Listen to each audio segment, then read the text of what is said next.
et bienvenue. Est-ce que vous écoutez? Est-ce que vous écoutez moi? Oui, oui. Très bien.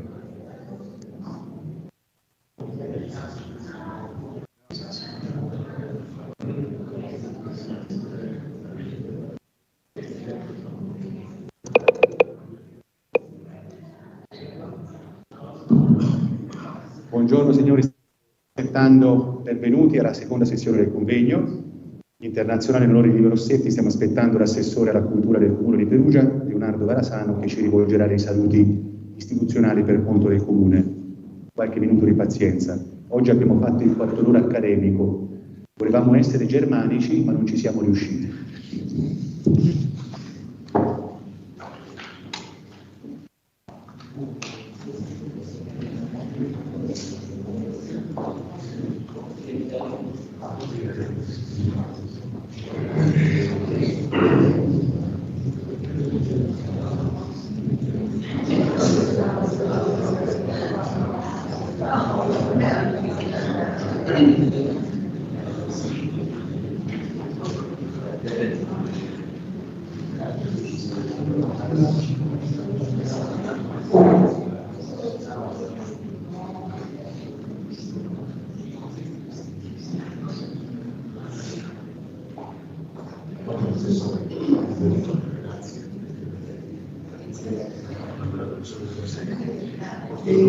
Il tavolo, quelli sono lì a disposizione, poi dopo li facciamo dopo. No, solo per curiosità. Sia del professor Rossetti che anche la linea della siamo inseriti sul DPG.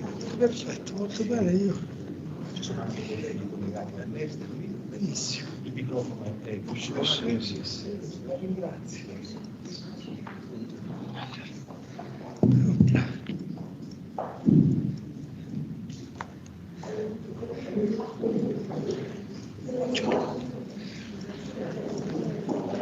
Buongiorno a tutti, apro con piacere questa seconda giornata del Convegno Internazionale di Studi dedicato al professor Livio Rossetti e ai 50 anni di studi sul pensiero greco. Vi do il mio benvenuto personale, quello dell'amministrazione comunale, del sindaco Romizzi.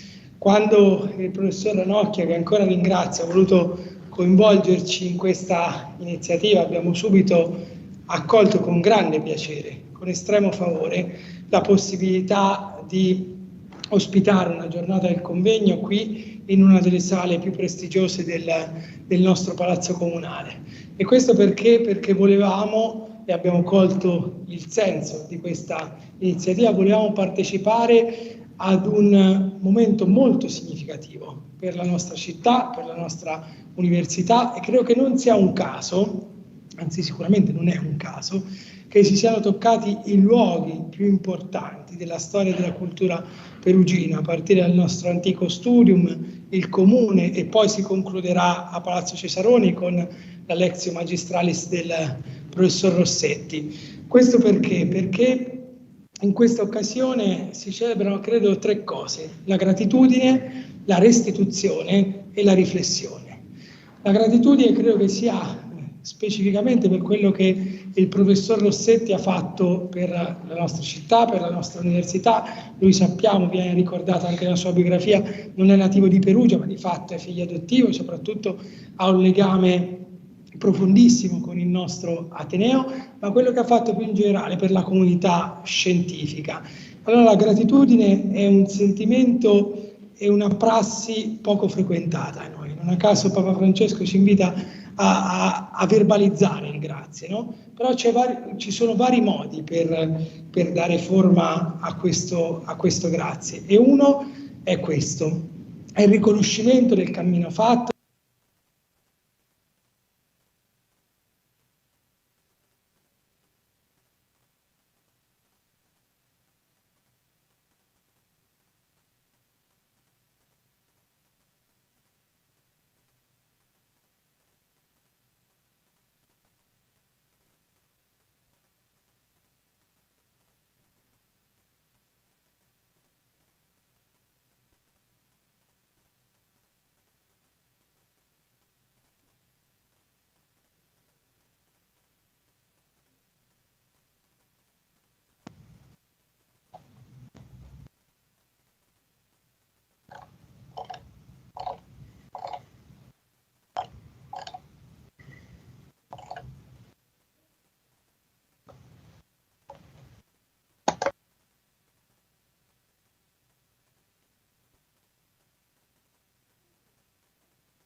Graziano, we have lost your sound.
Your sound is off.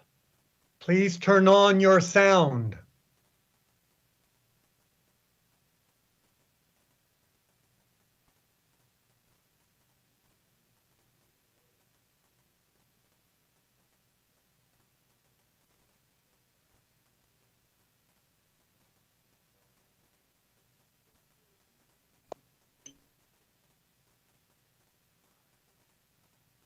Me now? Ah, yes, finally, thank you. Sorry about that.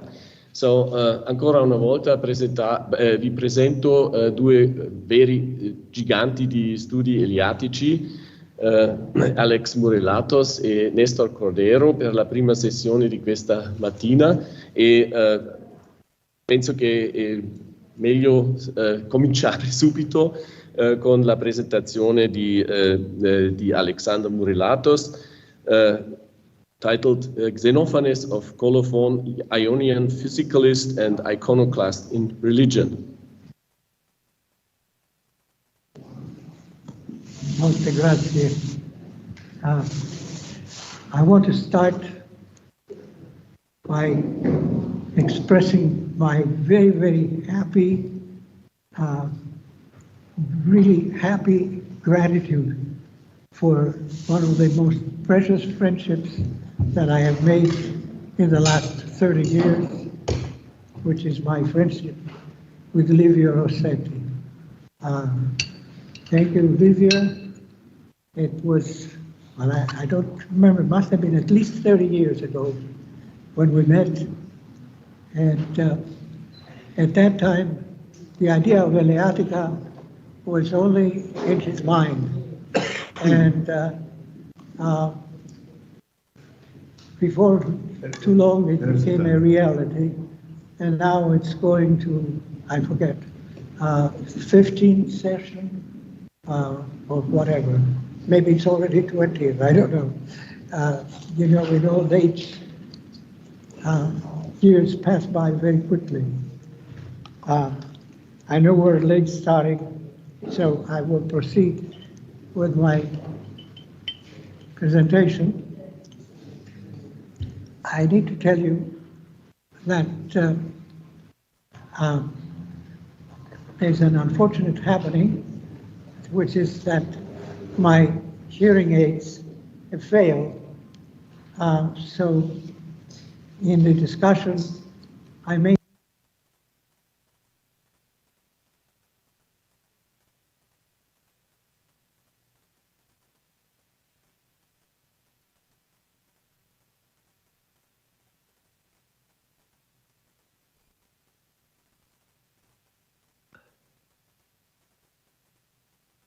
Mr. Ranocchia, your sound is off again. Alex, we cannot hear you now. It just went off 1 minute ago.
Ok, ma prima ci sentivano però. Ok, all right, Okay. you can go on, please. Go ahead.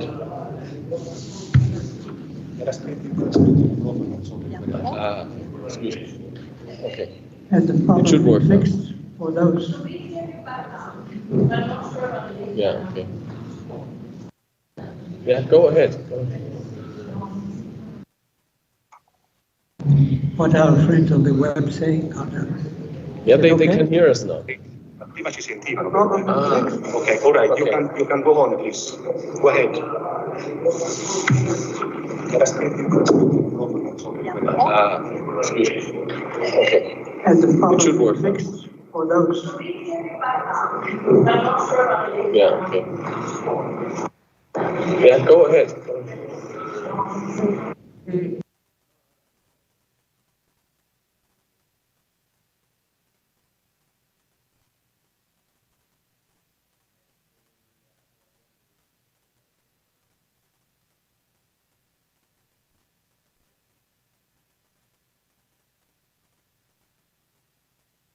Did you see? Yeah, it now is- it is on. Now Yeah, it is on. well, Please it was don't touch crossed. it. Okay. Yeah, please go ahead. Go Professor ahead. Muratos. Go ahead. Okay, I trust the problem has been fixed. So the numbering I follow is the traditional one in the Dioscorans edition. The translations I will be using are the ones in the Lux Nostra Logo. So here we go.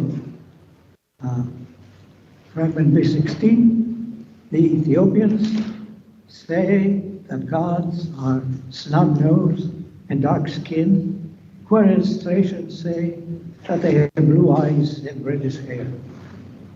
Mortals, that's 14, but mortals believe that gods come to be born, have clothing, voice, and bodily frame just like theirs, meaning the mortals' own. B11, Homer and Hesiod have attributed to the gods all sorts of things which among men are sources of blame and censure, thieving, committing adultery, and deceiving one another. B15, but if oxen and horses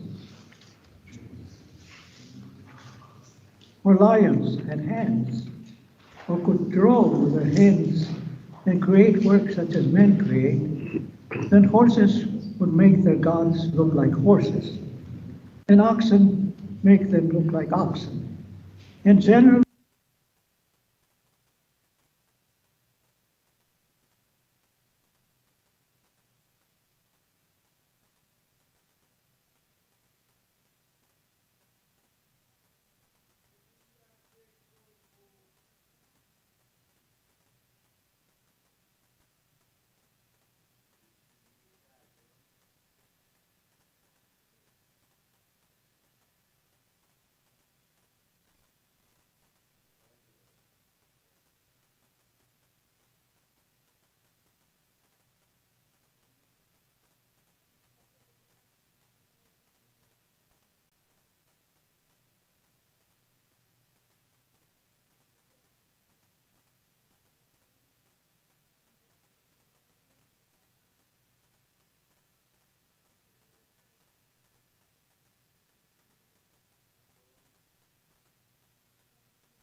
together by modern scholars in B22-30.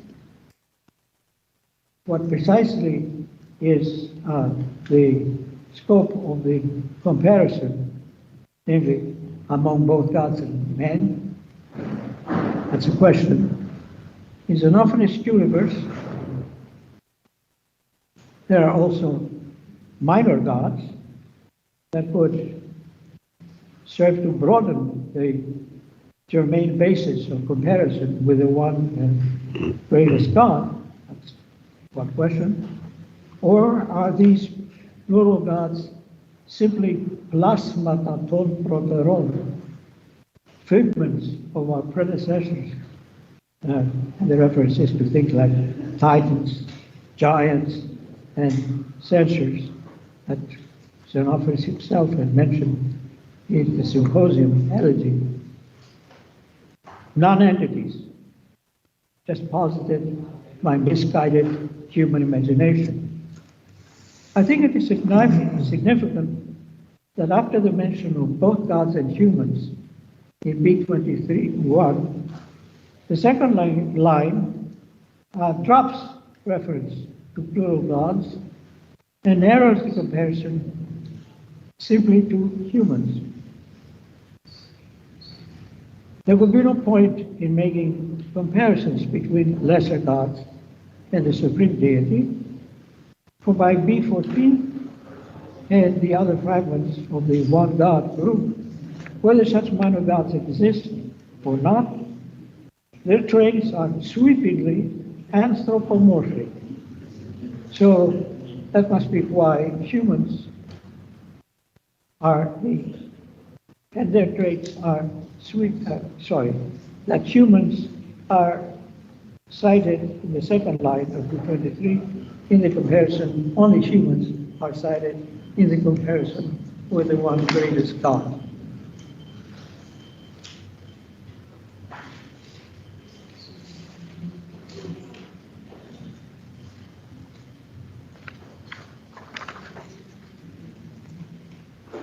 In the case of B25, there is certainly the temptation to interpret the fragment on the model of the familiar Judeo-Christian creation account.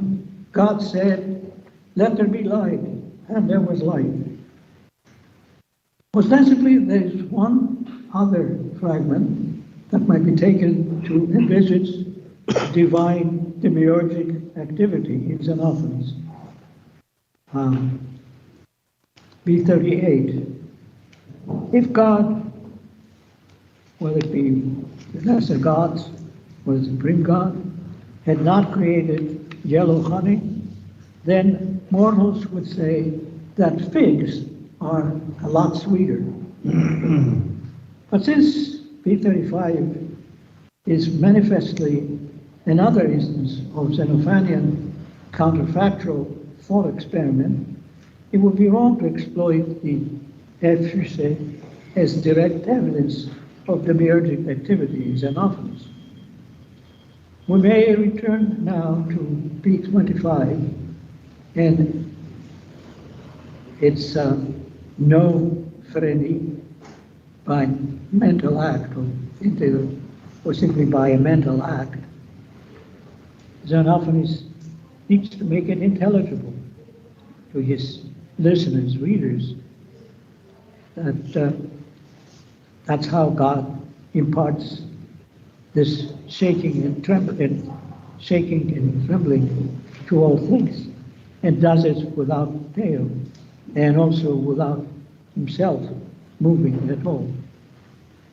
Xenophonus reminds them, his listeners or readers, of the sovereign power that every human knows and every is capable of and possesses. Human mental powers are, in this respect, also unlimited. At any time, we can bring to mind or choose to direct our attention to absolutely anything. So if humans have this extraordinary ability, then the incomparably greater power of the single God knows and friend should be able to make not just something of thought in the mind, but incomparably a greater power to make things actual or present, not just to God's mind, and not just to the mind of humans, but actually present in the universe. Thus, no framing serves not so much to suggest large-scale demiurgy as later monotheistic faiths presented. Rather, it mediates a simile. God's mind, human mind, simile between God's mind and the human mind, and then adds the appropriate augmentation that must be applied in the case of God, God's mind. If the four fragments cited at the start, taken together with the one God fragments, had been the only ones preserved from Xenophon's poetry, this would have sufficed to ensure his high standing as a first-class radical philosopher pioneer. Curiously, this is not what has happened, even though we have a lot more material, both fragments and testimonials, from Xenophanes than we have for other early Greek thinkers. And this may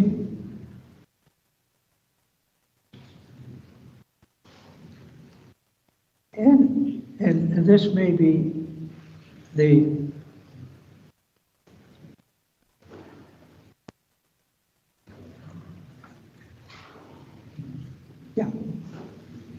with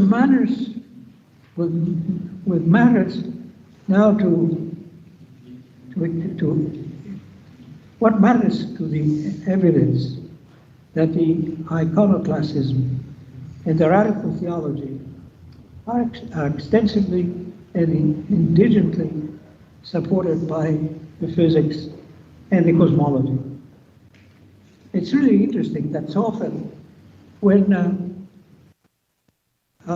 new books of selections of the pre-Socratics come out, the one philosopher that is omitted for reasons of space is Xenophanes. And in the discussion, I can tell you more about why this has happened, but I think it's important for everybody to be aware of that. The classic preparatory term, mortals, is often applied categoristically, of course, in Xenophanes because of his one and greatest God. But fragments of central bearing, as well as testimonial, suggest that in the case of what would be called secular primary entities, he is not a monist, but a dualist. Fragment B29. Earth and water are everything that comes into being and grows. B33.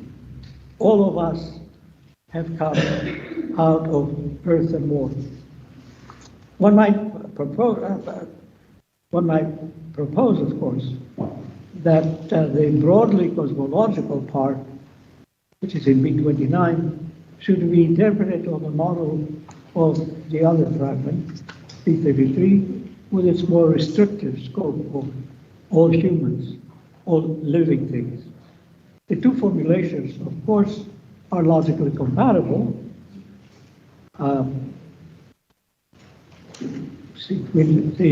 They're in a species to genus relationship. But the extreme boldness of scope in fragment B29 is emphasized by the addition of the explication, everything that comes into being and grows. Moreover, the mere fact that both narrow scope and broad scope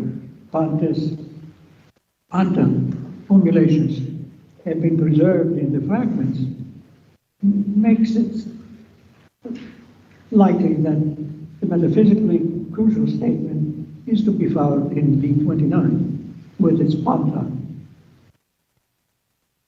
But can we be sure that Xenophanes is a dualist?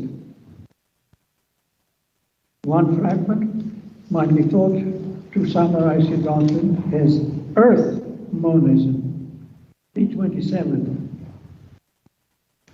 For from earth come all these things, and to earth they all end up. The ambiguities in this line are unfortunately numerous. Is the line merely a pagan precursor of the later commonplace, ashes to ashes, dust to dust? Does Gaia mean earth stuff, or the earth as an entity? In either case, the remark would be true only of plants, perhaps also of some insects.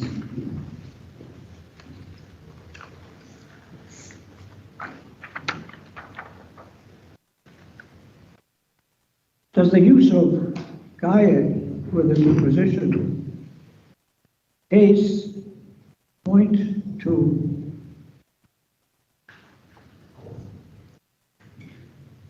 origins or to constitution? How to? And crucially, what is the scope of panta? Is it totally unrestricted? Absolutely all, everything? Or does it refer back to some narrower class that had been suppressed in extracting this from the context? In any event, since it does not say out of earth alone or only out of earth, the line, as it has been preserved, is compatible with dualism. Everything is out of earth, because every compound has that is predominantly recognizable as water, nevertheless also has some earth in it, or because compounds that are ostensibly combinations of earth and water, and there is exist in a nurturing environment of soil. But given the uncertainties of the line being 27, it would be good to look for thematic support in Xenophanes' cosmological dualism more broadly. The context, from the context other than B27 and B127, I believe we have such support in Xenophanes' delineation of the two regions of the cosmos, B28. This is the limit of the earth. Above one sees it at our feet as it breaks against prosplasm, the air. Below, it stretches without a limit. The crucial terms are this limit above and below without a limit. Picture two bodies of masses of volumes A and B that are separated by just a single dotted planar limit. Then add the specification that B stretches to depth without a limit. The inevitable consequence of these two conditions is that not only B, but also H stretches in the same way, without a limit, away from the symbol limit. For if A was limited, it would have a limit either laterally or towards the left or towards the right or both, or even above. As one or three of these additional limits are assumed, this would violate the stipulation told us, the single limit. So, even quite abstractly, by the mere pointing of a single cosmic limit, Xenophanes signals that the cosmological scheme he assumes is a dualism of two primary stuffs. One cannot fail to notice, however, that the shifts mentioned in B28 are not earth and water, but rather earth and air, adding those blanks on. We encounter at this point a notable asymmetry in Xenophanes' cosmological dualism. The stuff earth, associated as it is with solidity, hardness, light blocking, shadow making, imperviousness, non-mobility, or resistance to mobility.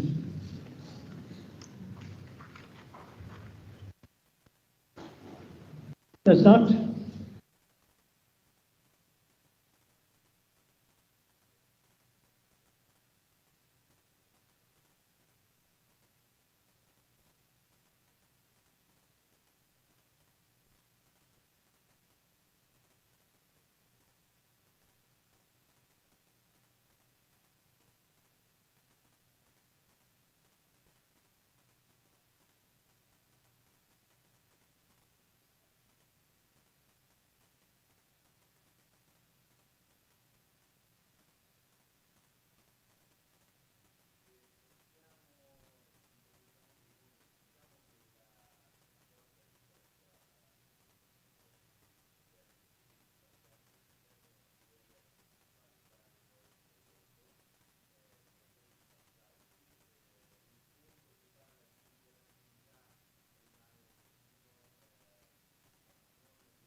Okay. There is.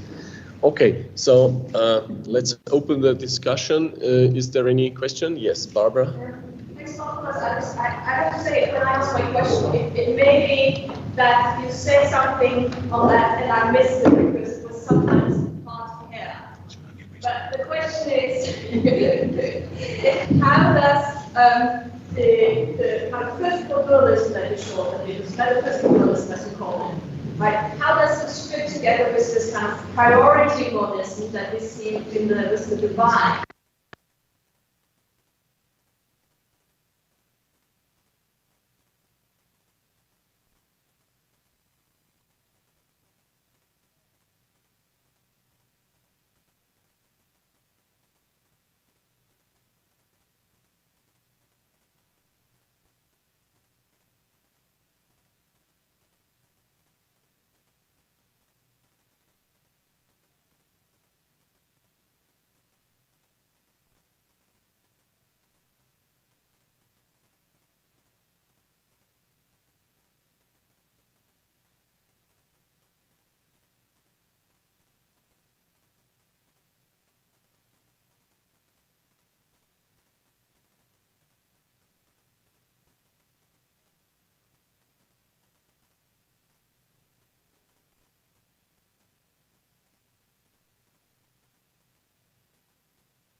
It's just because you should be with your system and all the different concepts so together. So therefore I thought the land you should also find a way to bring to say this priority.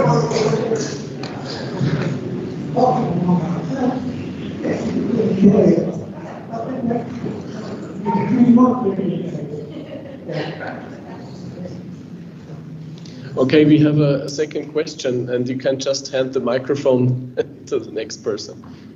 Thank you very much, Alex. I have two big questions.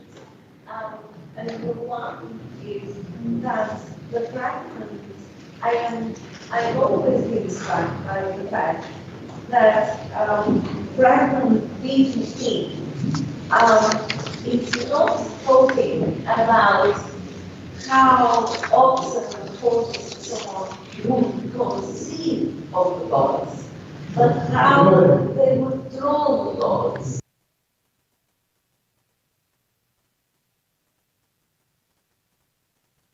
Comment on the fact that it is representation, and indeed aesthetic representation, rather than conception that seems to be at stake there. So, yeah, I mean, let me stay with this question. Well, basically, that's not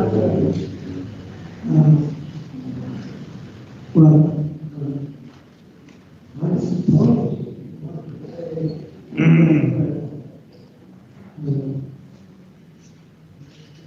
if the restoration is document conception is the How the gods are represented, how the gods are represented in art. And I think that tells us something about the importance of artistic representation of the gods.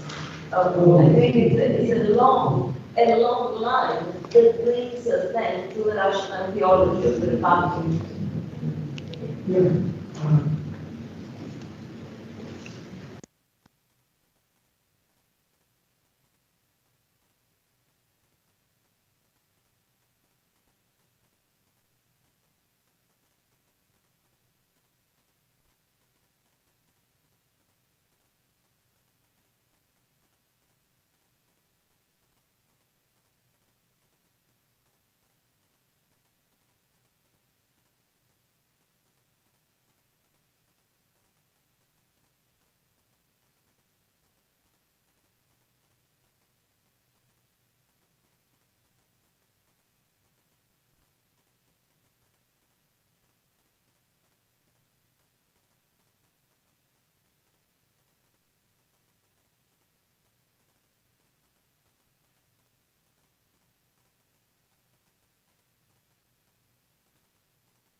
Okay.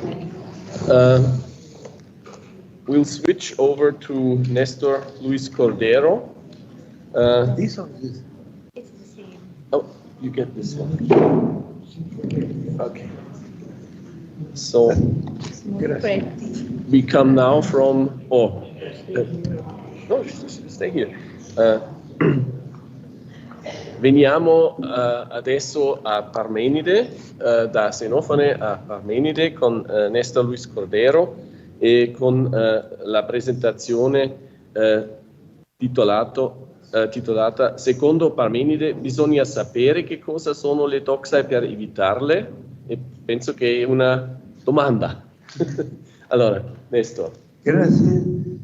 Vado a tentare di parlare l'italiano, vediamo, ma prima di cominciare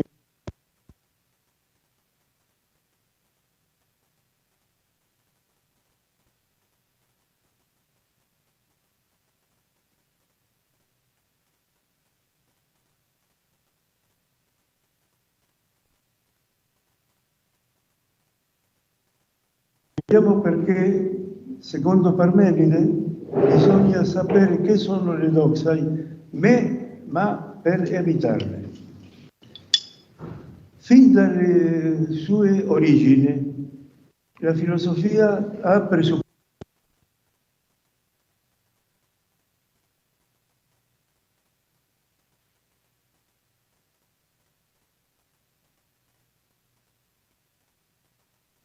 invece proprio della preghiera o del discorso del tiranno è vuoto, è afilosofico. La preghiera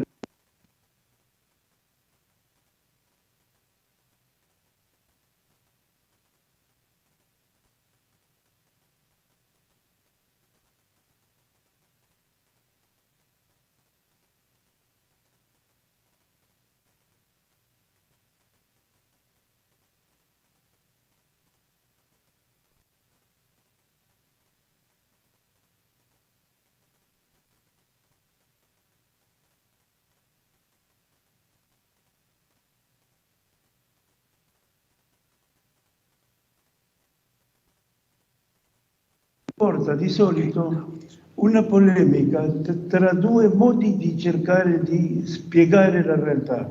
Da un lato c'è ciò che si dice sulla realtà, dall'altro la spiegazione proposta dal filosofo. Va da sé che quanto appena detto era solo una ipotesi nel caso dei pensatori di Mileto, data la scarsità dei testi recuperati, ma diventa realtà man mano che il numero di citazioni si fa più abbondante, a partire di Senofane. Questo è già il caso dei tre primi presocratici, sui quali abbiamo abbastanza materiale per giustificare la nostra posizione. Infatti, Senofane, Eraclito e Parmenide presentano le loro filosofie come un rifiuto più o meno virulento delle opinioni comuni e consuete o di ciò che hanno detto altri pensatori. Prendiamo il caso di Senofane. La dossografia abbondante sottolinea il carattere polemico dell'atteggiamento di Senofane. Pseudo Plutarco, ad esempio, afferma che, cito, Senofane seguì un percorso personale che si discostava dalle persone di cui abbiamo parlato. Abbiamo parlato del talento Nascimandro Nascimene. Perché? Poiché supprimeva la generazione e la corruzione e pensava che il tutto fosse sempre uguale. È una citazione del pseudo Plutarco.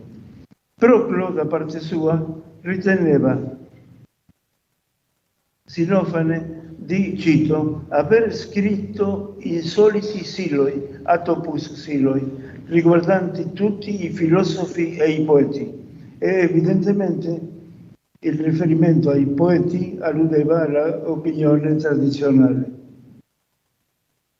E Ario Didimo aggiunge, come prova della citazione, aggiunge come prova la citazione letterale che dice, frammento 34, che ogni uomo, aner, Parmenide dirà protos o antropos, ogni uomo sa che tutto è opinione, tutto è dokos.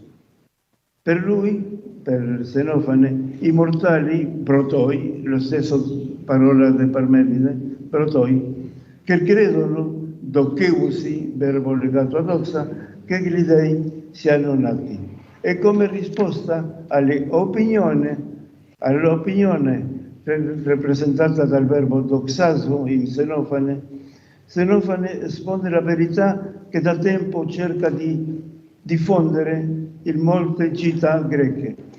Frammento 23, c'è un Dio, questa è la posizione di Xenofane, c'è un Dio che nella forma, nel pensiero è simile a quello dei mortali. Il caso di Eraclito è più radicale. Perché? Perché Eraclito costituisce la sua filosofia come una critica sia dei filosofi precedenti, sia della folla in generale.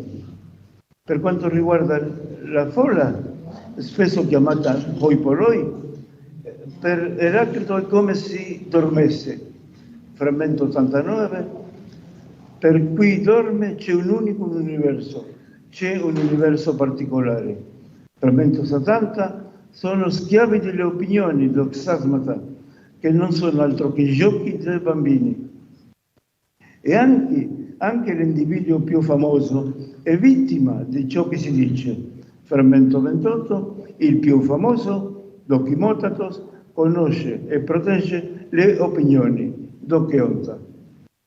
Infine, nel frammento 17, la sua critica di Eraclito, è ancora più generale. La folla, hoipoloi, non capisce le cose come le incontra.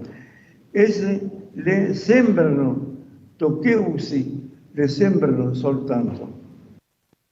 Abbiamo visto che sia in Xenofane, sia in Eraclito, il punto di partenza della loro filosofia è la critica delle opinioni, sia della folla che dei filosofi precedenti.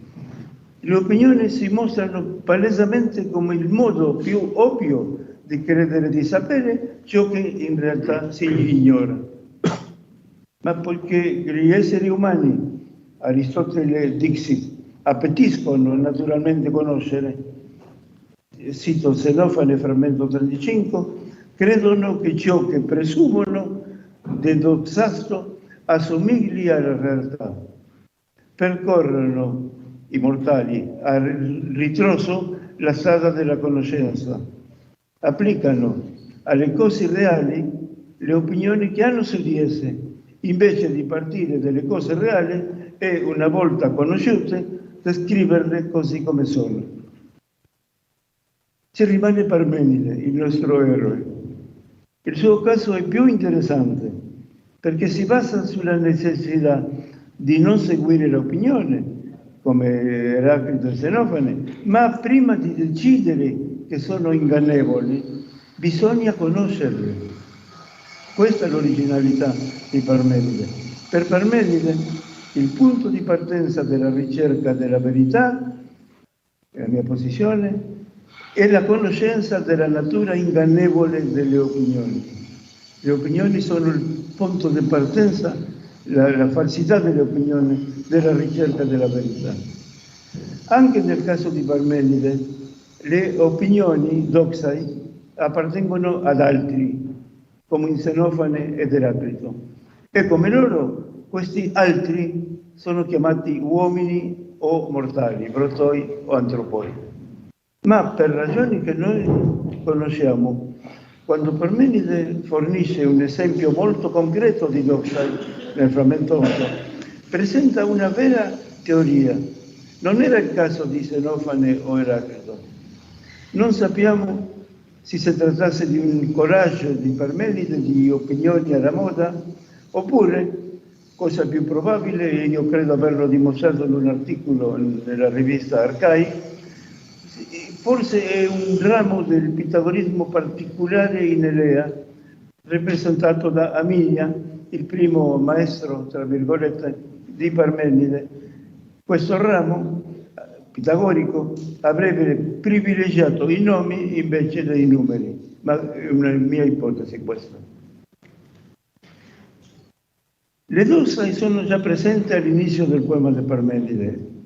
Noi conosciamo l'inizio del poema di Parmenide in una lunga citazione del Sesto Empirico, e il Sesto Empirico dice il poema, il Perifusio di Parmenide cominciava così. Adesso che questo testo è l'inizio del poema è quasi sicuro.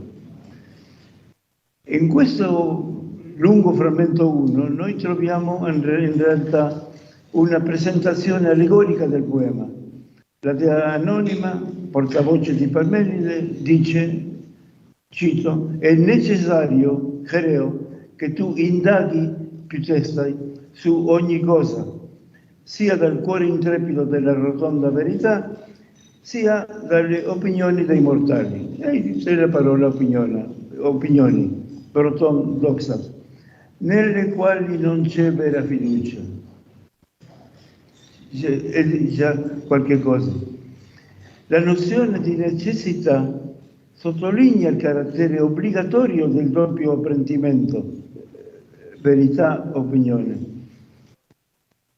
Perché? Perché una delle possibilità è la negazione dell'altra e al momento opportuno il mortale, il discepolo della dea, dovrà fare una scelta. Dopo aver appreso il vero discorso, il piston logos da un lato e l'ordine ingannevole delle parole, frammento 852, dall'altro, il futuro filosofo farà la sua scelta, l'una o l'altra. È vero che già fin dalla presentazione dell'alternativa verità doxa, la dea inizia a fornire informazioni che svalutano già a priori le doxai. Dice la dea, non sono convincente perché non si può fidare nelle doxe, mentre il vero discorso sarà quello della persuasione, il discorso del peito. Tuttavia, forza consapevole dello stupore che produrrà nell'ascoltatore la necessità di imparare necessariamente anche le doxai, la dea aggiunge una giustificazione di questa necessità alla fine del frammento 1 in una frase introdotta, come si dice nella grammatica, dal connettore concessivo empes, rinforzato da Allah. Cito Parmenide, ma comunque all'empes devi imparare anche questo. La particella empes, secondo la grammatica greca, ha un significato molto specifico. In una frase subordinata introduce la giustificazione di un punto della frase principale precedente. Nel verso 31 di Parmenide, frammento 1, si spiega perché bisogna essere consapevole il discepolo anche delle doxai. Perché? Perché se la verità non esistesse, le opinioni si disperserebbero sempre ovunque. Il futuro filosofo deve imparare che in questo caso, nel caso che la verità non esistesse, sarebbe stato necessario che l'oggetto dell'opinione, tratto punta, esistesse autenticamente, abbracciando ogni cosa incessantemente.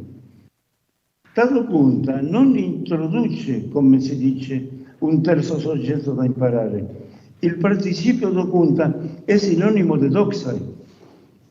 La frase completa, la frase nel quale si trova la parola do punta, completa e giustifica l'affermazione precedente e sarebbe stato inappropriato per Parmenide cambiare il soggetto di una orazione all'altra. Dopunta e doxai appartengono alla famiglia di parole di docheo, il cui significato abituale è mi sembra, dokeimoi, non mi appare, mi sembra. Dopunta non sono apparenze, sono quello che mi sembra. Ma in Parmenide Chi sono gli autori delle doxai? La folla, tutto il mondo? Abbiamo visto che nel caso di Xenofane si trattava generalmente dai mortali. Eraclito si riferiva a hoi polloi e a tutta una serie di saggi e filosofi che lo avevano preceduto. Parmenide, da parte sua, parla in generale di mortali o di uomini, ma c'è un dettaglio che non ha meritato l'attenzione degli storici della filosofia che ci sono interessati ai doxai in Parmenide, e che è molto importante.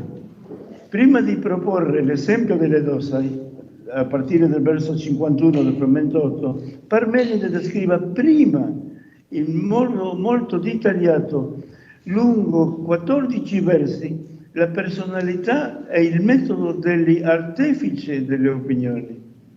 Questi tre passaggi sono il verso 4 e 9 del frammento 6, verso 7, verso 2 e 5 del frammento 2 e versi 38 e 41 del frammento 8.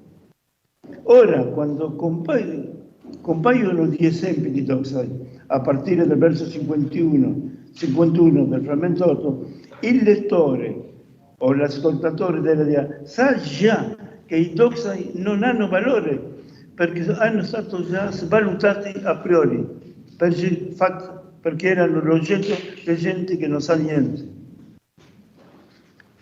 Per giustificare il carattere negativo del cammino panapeutea, il cammino panapeutea del frammento 2 e il cammino della doxa, la Dea aveva descritto in 3 testi la personalità dei sostenitori delle opinioni. Nel primo dei 3 testi, frammento 6, verso 4-9, dice: c'è una via tracciata dai mortali, brotoi, che non sanno nulla, uomini a 2 testi, perché nei loro petti l'incapacità guida l'intelletto errante. Essi agiscono come ciechi e sordi, e stupefatti, persone prive della facoltà di giudizio, acrita fulla, per le quali l'essere e il non essere sono considerati la stessa cosa e non la stessa cosa.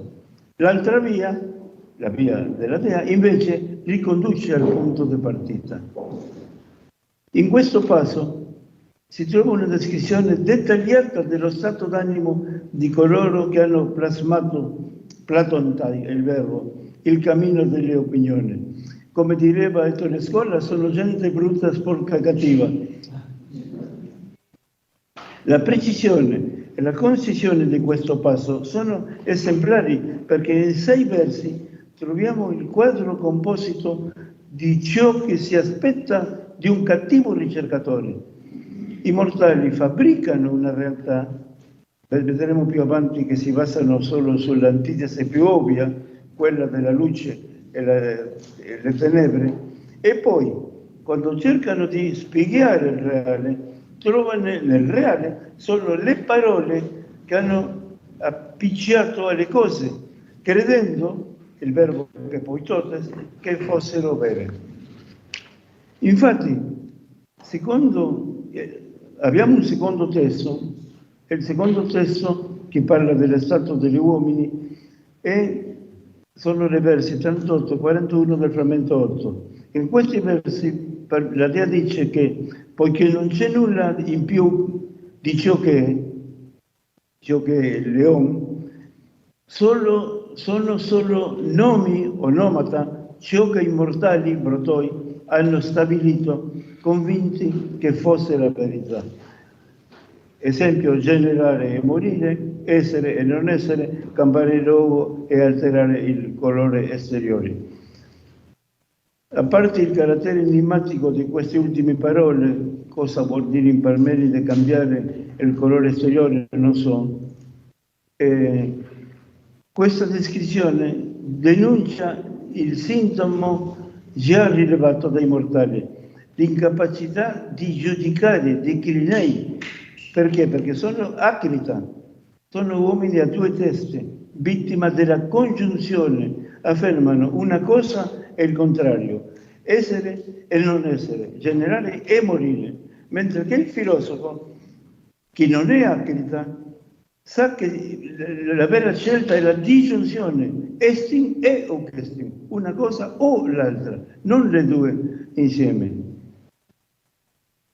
Data la personalità dei mortali, la dea ordina ai suoi ascoltatori di evitare questo percorso. Fermento 7, verso 2-5, tieni il tuo pensiero lontano da questo cammino di ricerca e non lascia che l'abitudine inveterata ti costringa a usare l'occhio che non vede, l'udito che restituisce solo un eco della lingua. Questo è il terzo passaggio che noi abbiamo citato per descrivere l'attitudine degli uomini. Il riferimento all'abitudine inveterata, ethos polupeiron, è senza dubbio una allusione a non lasciarsi sopraffare da quello che sembra come il principio più normale della realtà, la luce e le tenebre. Per anni, io parlo di me adesso, abbiamo espresso la nostra opposizione radicale a trovare due parti nel poema arbitrariamente designate, queste due parti, la verità e la doxa, che Parmenide tratti della verità, soprattutto dal cuore della verità,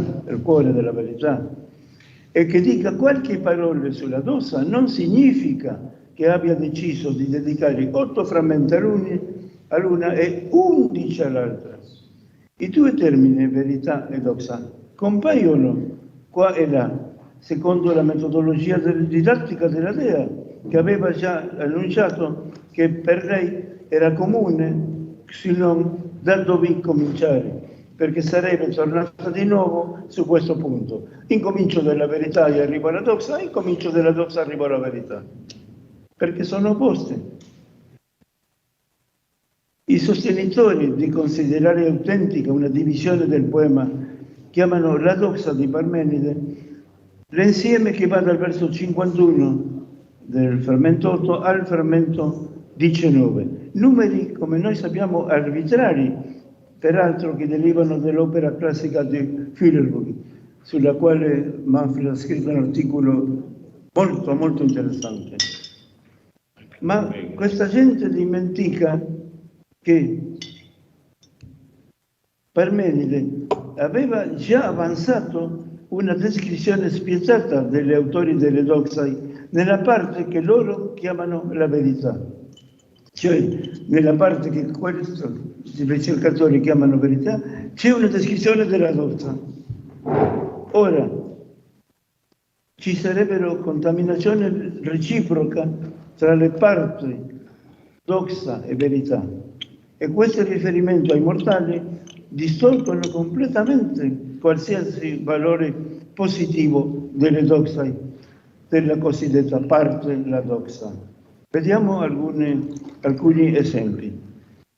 I sostenitori dell'assistenza di una seconda parte non possono negare che i doxai fossero già presenti nella prima parte, che essi chiamano la verità, dal verso 2 al verso 50 del frammento 8.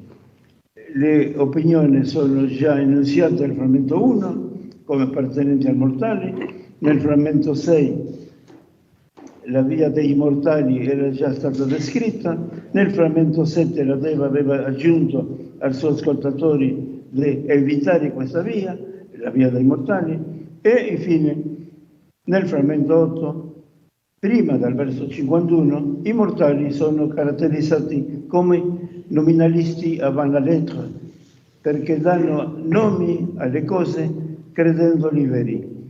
Tutti questi riferimenti agli autori delle doxai che si trovano nella cosiddetta prima parte del poema vengono ignorati quando si tratta di esporre la doxai alla fine del frammento 8. Fedele al suo metodo circolare, dopo aver ordinato al discepolo di allontanarsi dal sentiero dell'opinione nel frammento 7, la Dea espone nel frammento 8 il semata dell'unico sentiero che rimane. E la presentazione si tratta di una presentazione di semata in cui si trova il fondamento della necessità e dell'assolutezza dell'essere. Perché? Perché non essere è impossibile. Semplicemente. Si tratta di un piston logo, dice Parmenide, e secondo il metodo circolare la dea dopo questo piston logo annuncia che d'ora in poi, a potute, si occuperà delle opinioni dei mortali. Tuttavia, perché è già noto quale sia la personalità dei mortali, la dea dice al suo discepolo che in realtà egli ascolterà una serie ingannevole di parole, una serie apateron di parole. L'aggettivo ingannevole, apateron, è inequivocabile. La dea esporrà un insieme di parole, non un logos. Non c'è un logos. La doxa un logos ha certe esigenze che le doxa non hanno.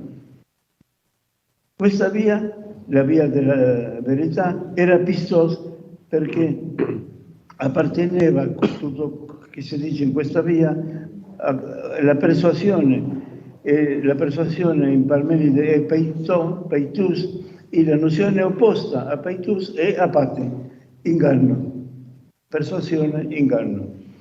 La descrizione delle doxai riprende la nozione di nominazione già attribuita ai mortali nel frammento 8. Stabilirono due punti di vista, gnomas, per dare i nomi, onomasai, a ciò che appare, di cui non fecero un'unità, in cui si svariarono, estimarono l'esistenza di forme opposte e posero prove lontane l'una dall'altra.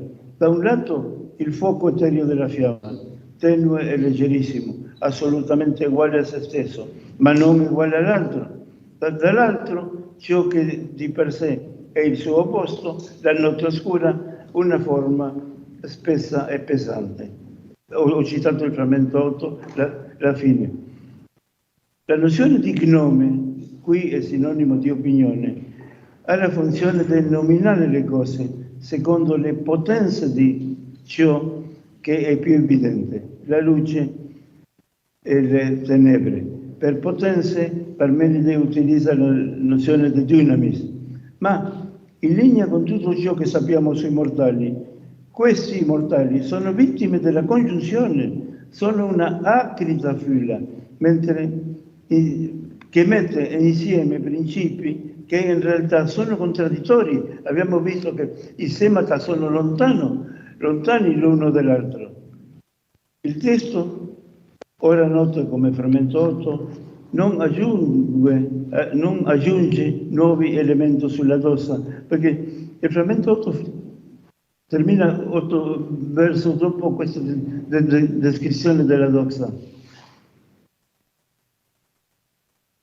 E la dea alla fine del frammento 8 afferma che i mortali con questi principi, la parola principio non è in Parmenide, appare in Simplicio, influenzato da Aristotele, i mortali hanno elaborato una diacosmon eikota, qualche cosa di simile, un diacosmon di simile a una disposizione cosmica, ma simile, ergo verosimile, non vera, verosimile. In altri frammenti recuperati del poema, noi sappiamo che si hanno recuperato 19 citazioni del poema perduto. In altri frammenti, situazioni recuperate, citate anche da Simplicio, troviamo un esempio di questo diacosmon. Questo è solo il frammento 9 e il frammento 12. Vediamo il frammento 9. Simplicio cita più volte il frammento 8, ma in una delle citazioni, alla pagina 180 del suo commento alla fisica di Aristotele, il suo testo termina al verso 59, alla parola pesante. Mancano i versi 60 e 61. E poi il verso 59 aggiunge la formula simplicio, kai metodica palin, equivalente a, e subito dopo, e Simplicio cita quello che si chiama oggi frammento nuovo, dove vediamo il modo di operare dei principi contrapposti. Cito il frammento cosiddetto frammento 9, ma poiché ogni cosa è stata chiamata per mezzo di questi o di quelli, il tutto è pieno, ascoltate, è pieno allo stesso tempo, homo di luce e di notte oscura, uguale l'una dell'altra, perché al di fuori non c'è nulla, al di fuori non c'è nulla. Tutto è quindi manifestazione dei poteri che si trovano nella luce e nelle tenebre, poteri che sono adattati alle cose. E Parmenide ritorna ai due elementi, luce e tenebra, ma che ci permettono di mettere questo frammento in relazione anche con la doxa, anche se la parola doxa non figura.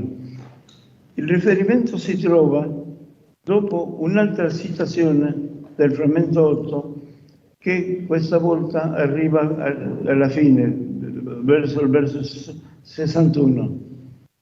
Scrive allora Simplicio, ancora una volta, kai mettalo ligappalin, kai poco dopo avanti, egli, Parmenide, parla nuovamente dei due elementi, è Simplicio che parla, di due stoicheion, e spiega la causa producice in questo modo, un vocabolario aristotelico-platonico, di Simplicio.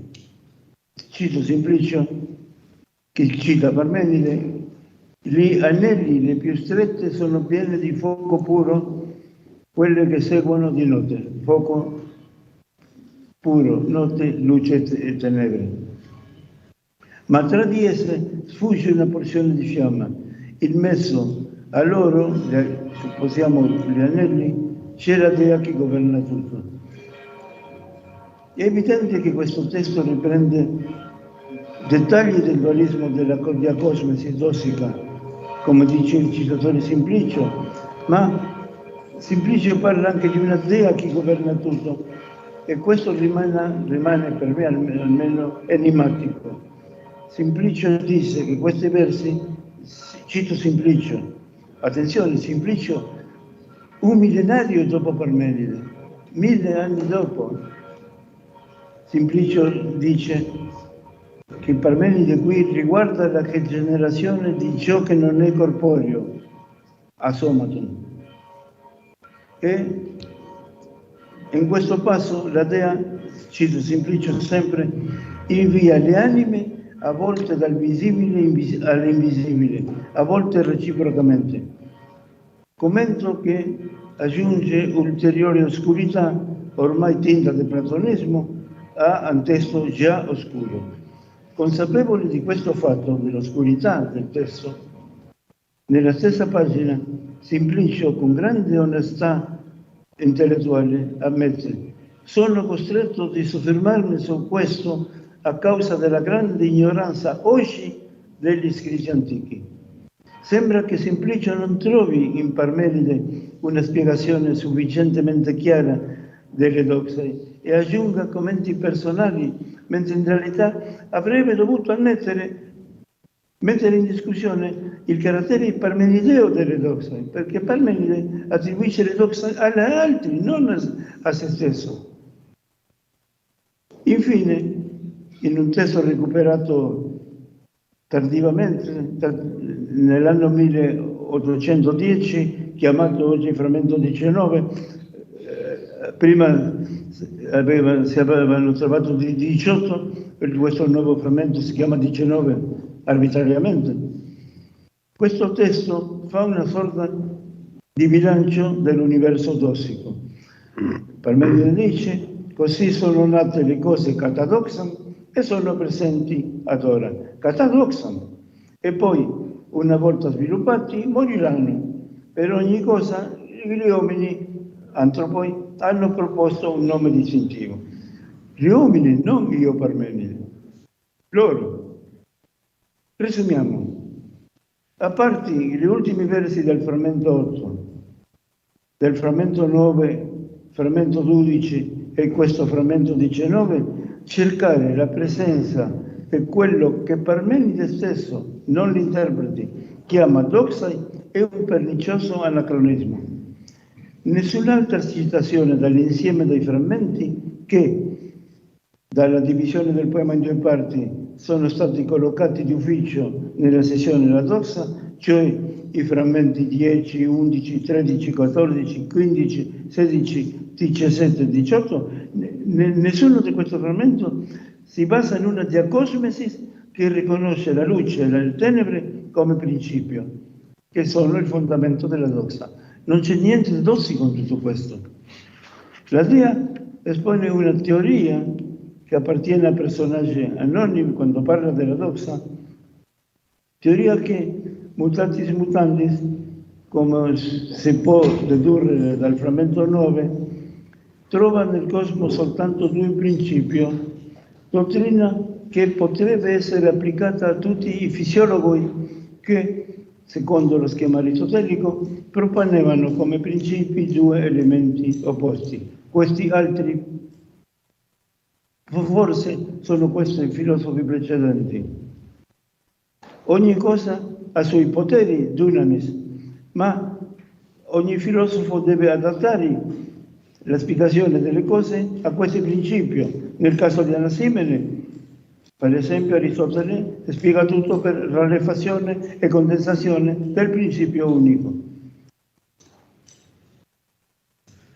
Nel caso dei mortali, esposto da Parmenide, le potenze proprie di ciascuna cosa sono state ridotte alla coppia luce-notte, che si suppone essere alla base di una probabile cosmologia. Poiché non c'è nulla più ovvio che l'alternanza del giorno e della notte, evidentemente i mortali fanno di questa alternanza i principi, vocabolario aristotelico utilizzato per semplicio, di tutte le cose, ma il principio che sono simultanei, anche se sono contrari. Abbiamo visto la parola hobu nel frammento 6, verso 5. L'esempio proposto dall'idea è molto accattivante, perché nessuno può negare l'alternanza degli opposti, il ritmo delle stagioni, nemmeno l'altro, il giorno e la notte. Pertanto, potrebbe essere tentato di spiegare tutto attraverso l'opposizione la più ovvia, quella tra luce e tenebre. Ma l'autentico aspirante a filosofo non deve, cito Parmenide, non deve, citazione letterale, lasciarsi prendere d'assalto o invadere, parelasse, da nessun punto di vista mortale, da nessuna gnomi broton, dice la Dea nel verso 61 del frammento 8. L'ascoltatore della Dea deve evitare di cadere in questa tentazione. Come diciamo nel titolo di questa comunicazione, una volta ascoltato l'ordine delle parole che propongono le opinioni, bisogna evitare di seguirle.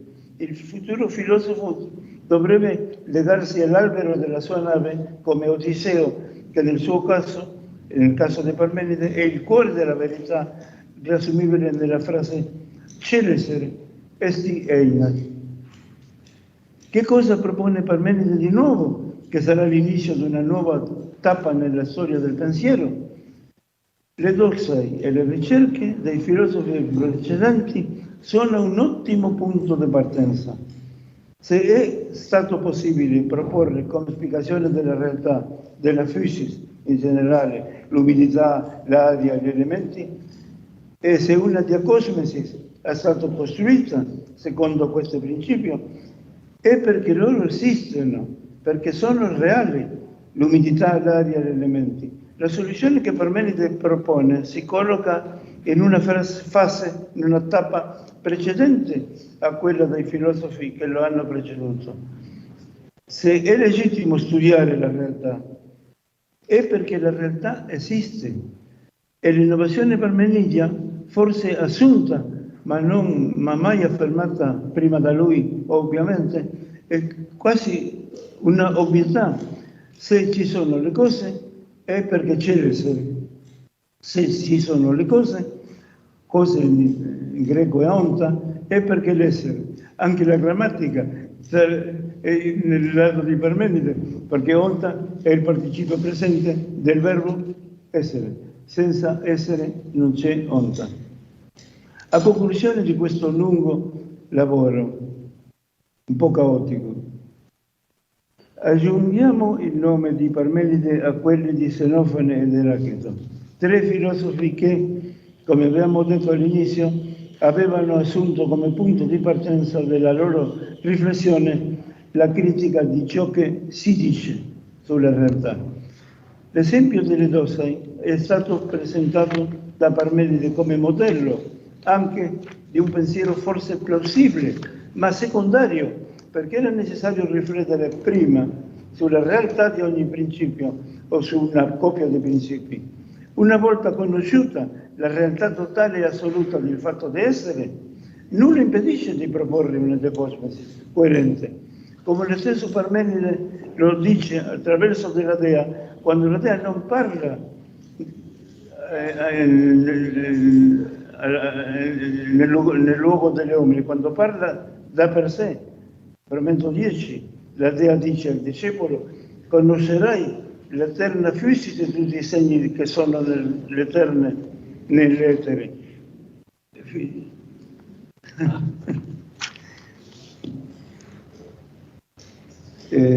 Conoscerai l'eterea fisica di tutti i segni che sono nelle etere e le azioni distruttive della pura fiamma del sole splendente. E da dove proviene tutto questo?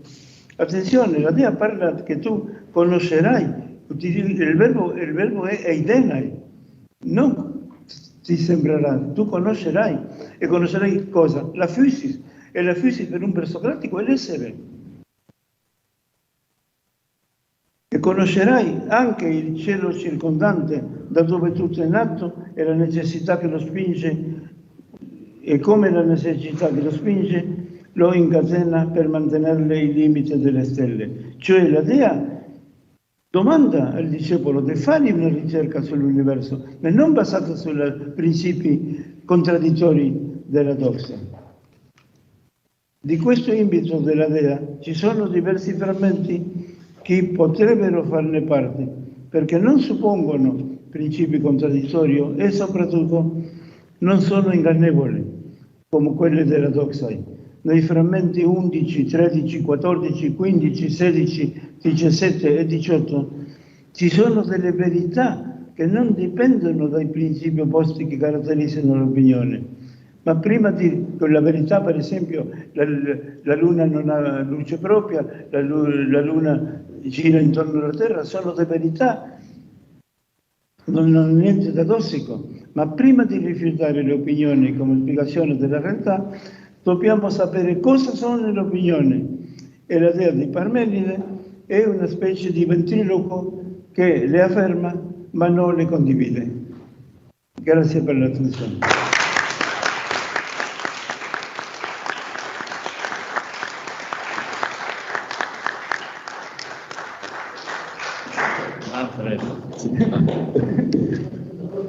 Mille grazie Nestor per questa visione. Dico che ho un problema di orecchie. Volevo dire. La batteria guasta. Allora, grazie per questa visione splendida della doxa parmenidea. Penso che ci sono questioni e già c'è una da Livio e l'ho aspettata. Dunque, Nestor ha problemi d'ascolto, dunque dobbiamo parlare altamente. Livio. Allora, anche io ho problemi di ascolto e ci tenevo particolarmente a seguire con attenzione questa conferenza perché Nestor mi aveva annunciato che c'era qualche cambiamento significativo rispetto a... mi ha invitato a guardare Parmenide di un altro modo, ma in questo altro modo per me fa parte del primo Parmenide. D'accordo. Non è un altro Parmenide. Ok. E su questo non mi sorprende molto. d'altra parte la nostra è una battaglia che dura una amichevolissima battaglia che dura da molti anni, no? Chi cantò macchia? Per il tuo otto. Ora, io vorrei osservare, sono indotto a osservare che tu ti sei fidato di una tradizione che è cominciata con Melisso, continuata con Gorgia, poi con Platone, poi sì anche Aristotele, ma soprattutto i neoplatonici, una educazione collettiva a vedere soltanto la trattazione sull'essere e il non essere. Tutto il resto rimane nell'ombra, un po' marginale, con scarsi approfondimenti. E questo potrebbe essere una distorsione della quale l'amico Nestor potrebbe essere ancora l'ultima vittima di questa distorsione. Perché? Perché il sapere, per esempio ritenere che la luce della luna proviene direttamente dal sole, sarebbe una doxa. Perché? Sì, perché poi la certezza non ce l'hai. La doxa è ingannevole, quello non è ingannevole. È una congettura, è una cosa molto probabile, possiamo aggiungere, ma io ho avuto il piacere di usare delle lenti che mi hanno permesso di vedere la Luna come un corpo sferico, ma Parmenide non aveva un binocolo, un canocchiale di pregio, è vero. E quindi anche l'idea che la Luna fosse sferica è una cosa assolutamente congetturale. Parmenide non dice che era sferica. D'accordo, ma tu sì però glielo attribuisci. E poi ugualmente la questione delle diciamo devianze sessuali degli uomini, è vero che sulle quali Parmenide si interroga cercando di capire come mai, perché. Parmenide offre delle opinioni, è vero, assolutamente inverificabili. Che cosa accade nell'utero all'inizio della gravidanza? Che ne sa lui? Ho finito. Per me poi naturalmente rispondi pure. E d'altra parte, tu hai forzato la situazione quando hai detto che le opinioni sono quelle degli altri. Parmenide sarebbe un super superbo incapace di pensare che anche le sue sono opinioni. Io non lo credo. No, Parmenide, sempre che Parmenide utilizza 3 volte la parola opinione, dice opinione dei mortali, dei uomini. E in tutti gli altri versi, se ha usato un'altra espressione, nei 500-600 esametri perduti? La polemica continua. Grazie. Allora, grazie Livio e grazie Nestor.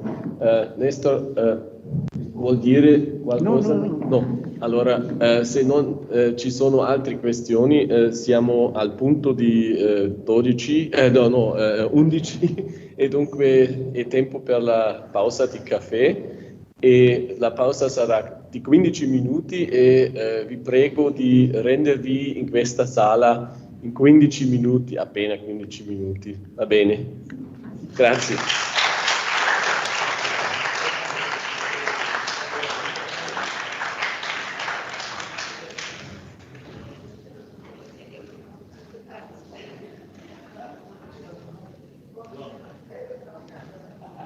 Grazie. Scusi per il problema di... ma adesso ha funzionato. Può essere che era un problema di questo. So thank you very much. for this wonderful presentation. Is it part of a publication you're working on? No, it was just something for this conference. Ah, okay. Well, it looked like a finished manuscript.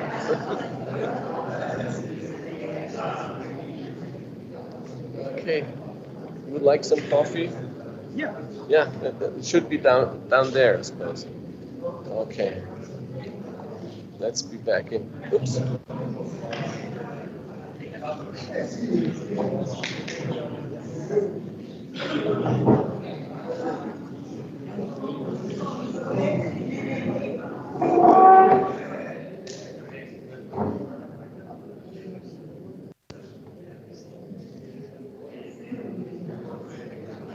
Well, they're good enemies.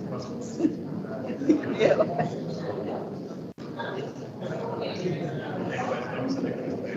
It's the same argument over and over.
Okay.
Now it is on. It's on. Sì. No, because this is Nestor. Yeah. There's no one, non c'è nessuno.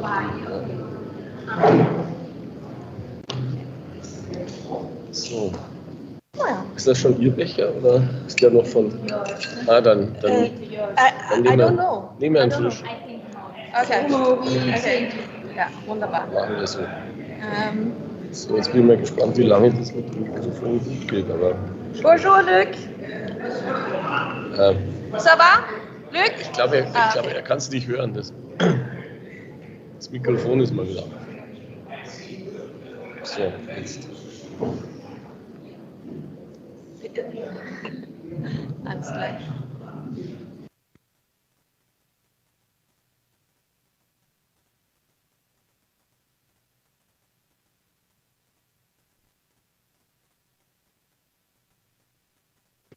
I think people should hear me. I'll try out. Yeah. Jetzt können wir es mal versuchen. Bonjour, Luc. Bonjour. Ça va?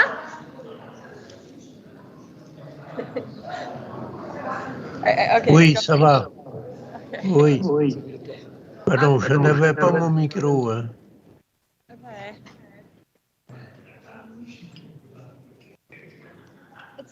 It's sad that you can't be here.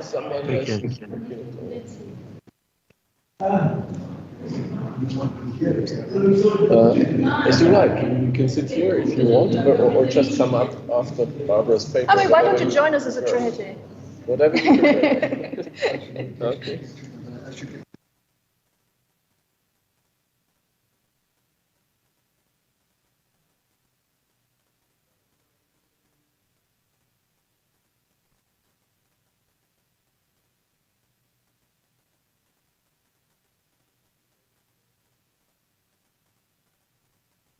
Ja. Jetzt. Okay. Jetzt müsste es wieder an sein.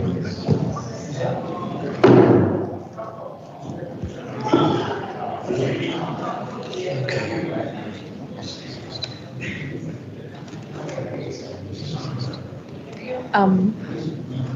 Wäre es vielleicht möglich, dass Sie Ihre Uhr zwischen uns beiden Das legen, kann ich weil gerne dann kann machen. wir auch Ja, kurz- gerne.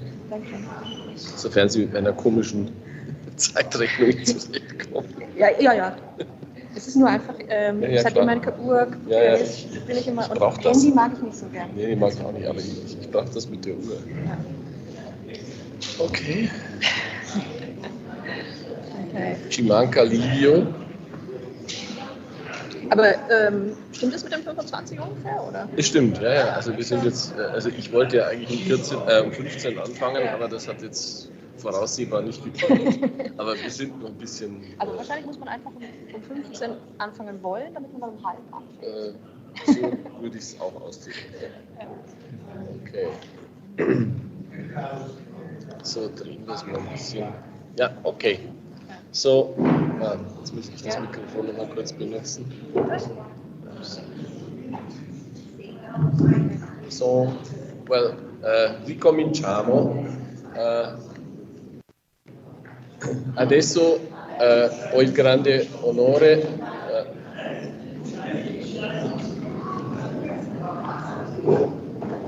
posso chiedere silenzio?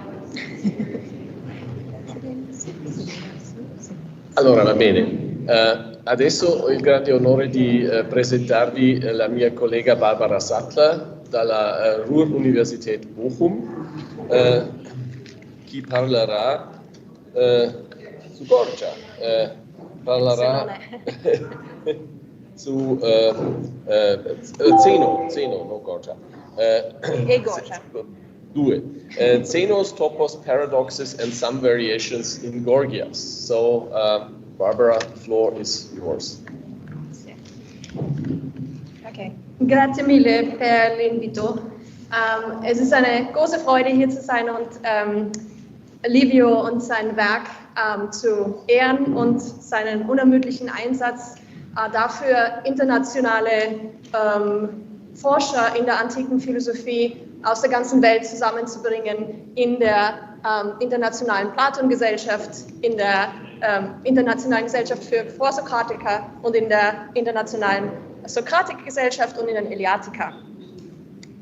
Vielen Dank an Graziano und Mauro und die Kinder von Livio für die Organisation dieser üppigen Konferenz und in diesem wunderbaren Ambiente natürlich. Mi è molto piace, ma parlerò in inglese. So I'm going to talk about a philosopher for whom Livio has been absolutely crucial to put him on the map, and Livio's work on Zeno is, of course, still extremely central.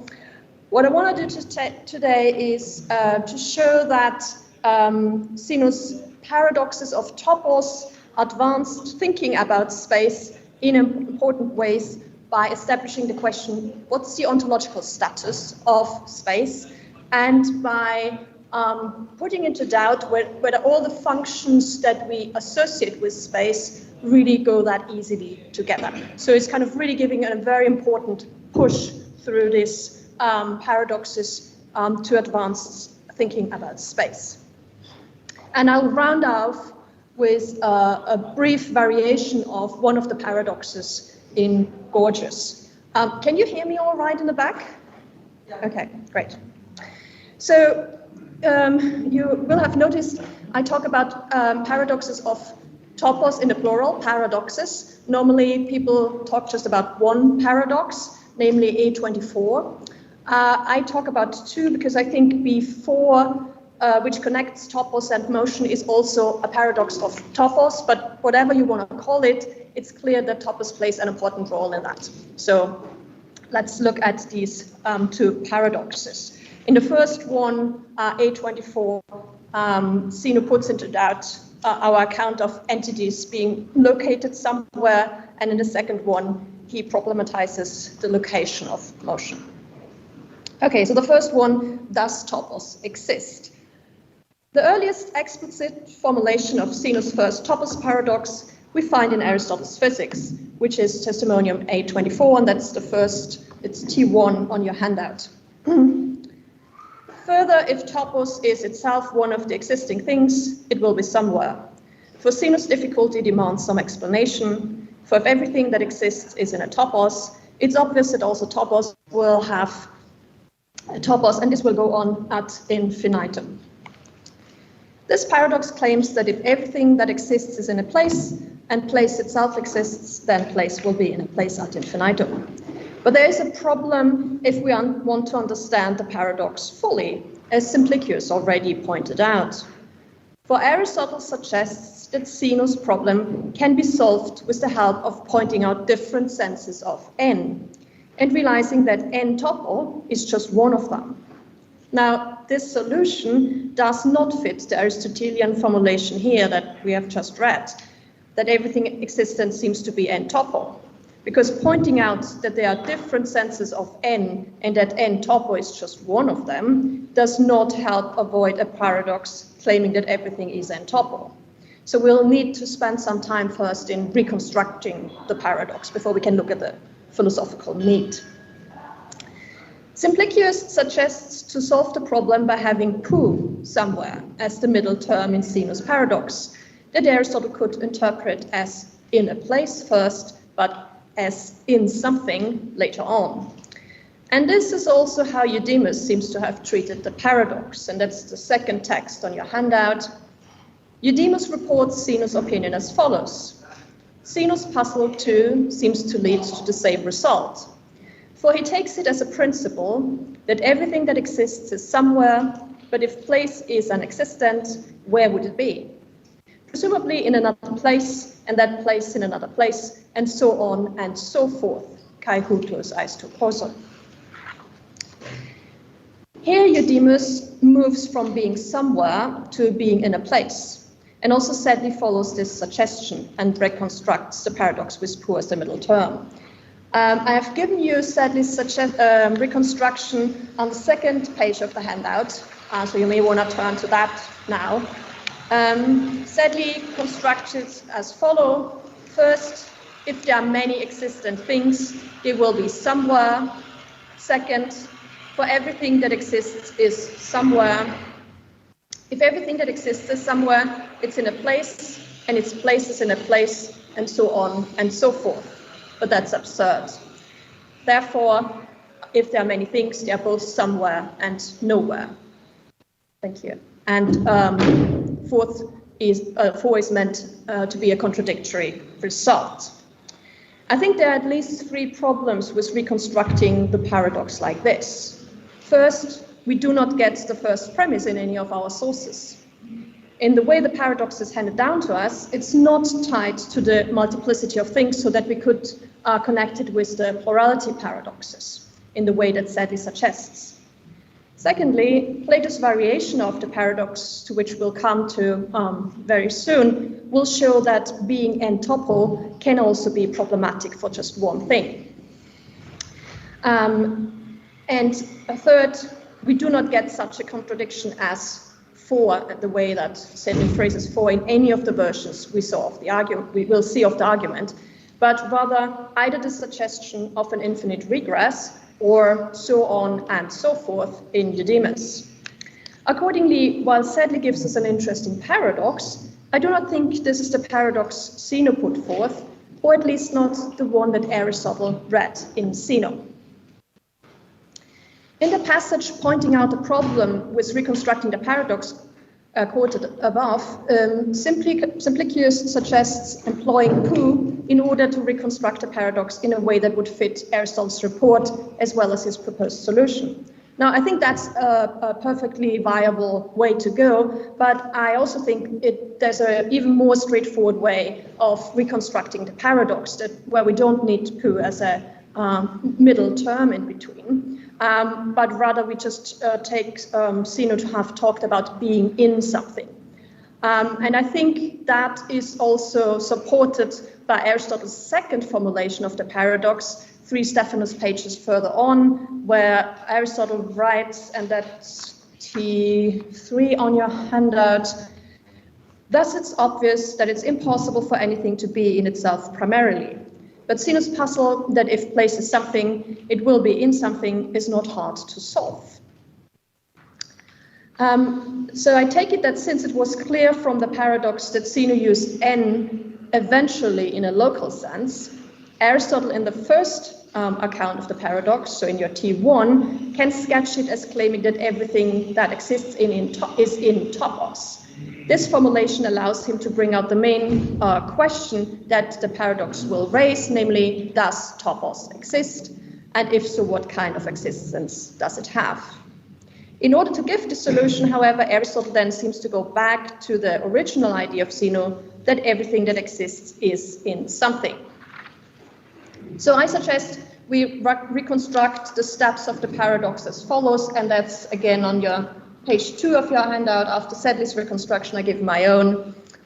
First, whatever exists is in something, with the support of Aristotle's second mention of the topos paradox.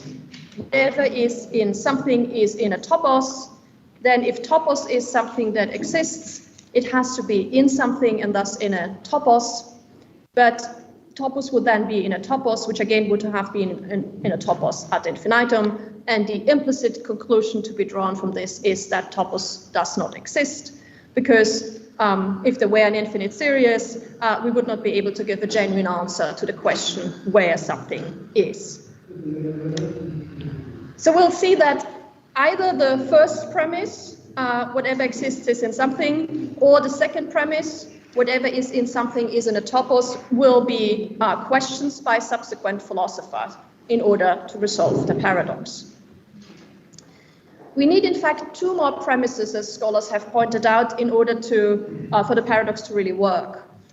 First, we need to assume that there cannot be reciprocal or cyclical containing, which of course would prevent an infinite regress. And second, we need to presuppose that nothing can be in itself, because if something can be in itself, then again, we do not need to assume that every place has to be in a place that's different from itself. Okay.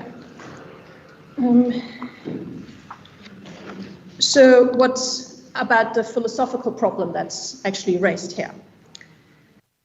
I think the paradox displays a structure that points to 2 problematic features that the notion of topos seems to exhibit. So the problematic structure is the infinite regress structure, right?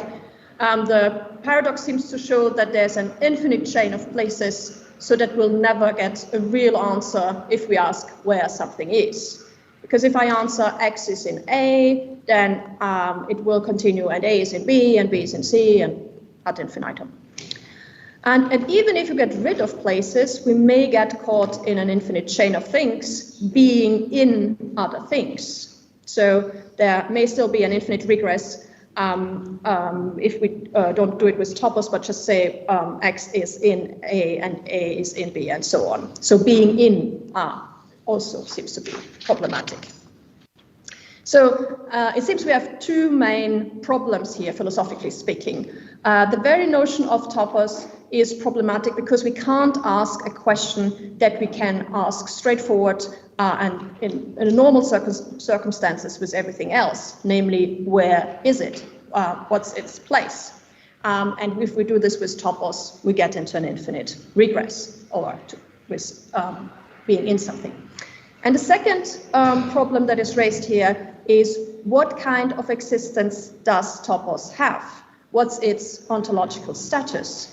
Topos does not seem to fit the criterion other existent things fit, namely to be in something as in a place. So the way of treating a topos as or location like a thing in the way that you may think Hesiod does cannot be maintained. But if place is not like other things, and if we get into a paradox, if we ask questions about it, like the ones we ask about bodies, what then is its ontological status, and what is its relation to other things? Now, it could either mean, if there's this problem about its ontological status, it could either mean that it does not exist.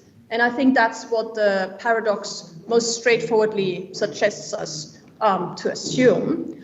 But it could also mean that it does simply not have the same ontological status as other things have that are in a place. And then if we go down this road, it could either mean that it's a necessary precondition for other things, and in a sense ontologically prior, or it is dependent on these other things, as Aristotle will eventually come to suggest, and therefore ontologically posterior. In any case, Zeno's paradox does raise the question what kind of existence place has, and the atomists Plato and Aristotle can be seen as analyzing this problem further. Before we go on now to look at the way at how philosophers afterwards have immediately reacted to the paradox, let's briefly consider how much plausibility the initial assumption of the paradox has, that everything is in something. Now, you may think prima facie this is a category mistake, as we have come to call it, if we ask where is place, where is topos, in what is it. However, if we look at the spatial notions explicitly discussed before Zeno, I think we get a sense that this paradox may be much less naive than it may seem at first. So if we recall the first significant image of space we find in Hesiod, the chasm, then you have this idea that we first need to have a chasm, a location, before some other entity can come into being, Gaia. And then with Gaia, once generated, we have her and Mount Olympus to be there for the other gods to come into being. So while we need to have some space for entities to come into being, these spaces are, on the other hand, not clearly distinguished from the entities which come into being in them in the creation process. I mean, perhaps most prominently, Gaia is taken itself as such an entity, but it's also the place where Zeus hides and so on.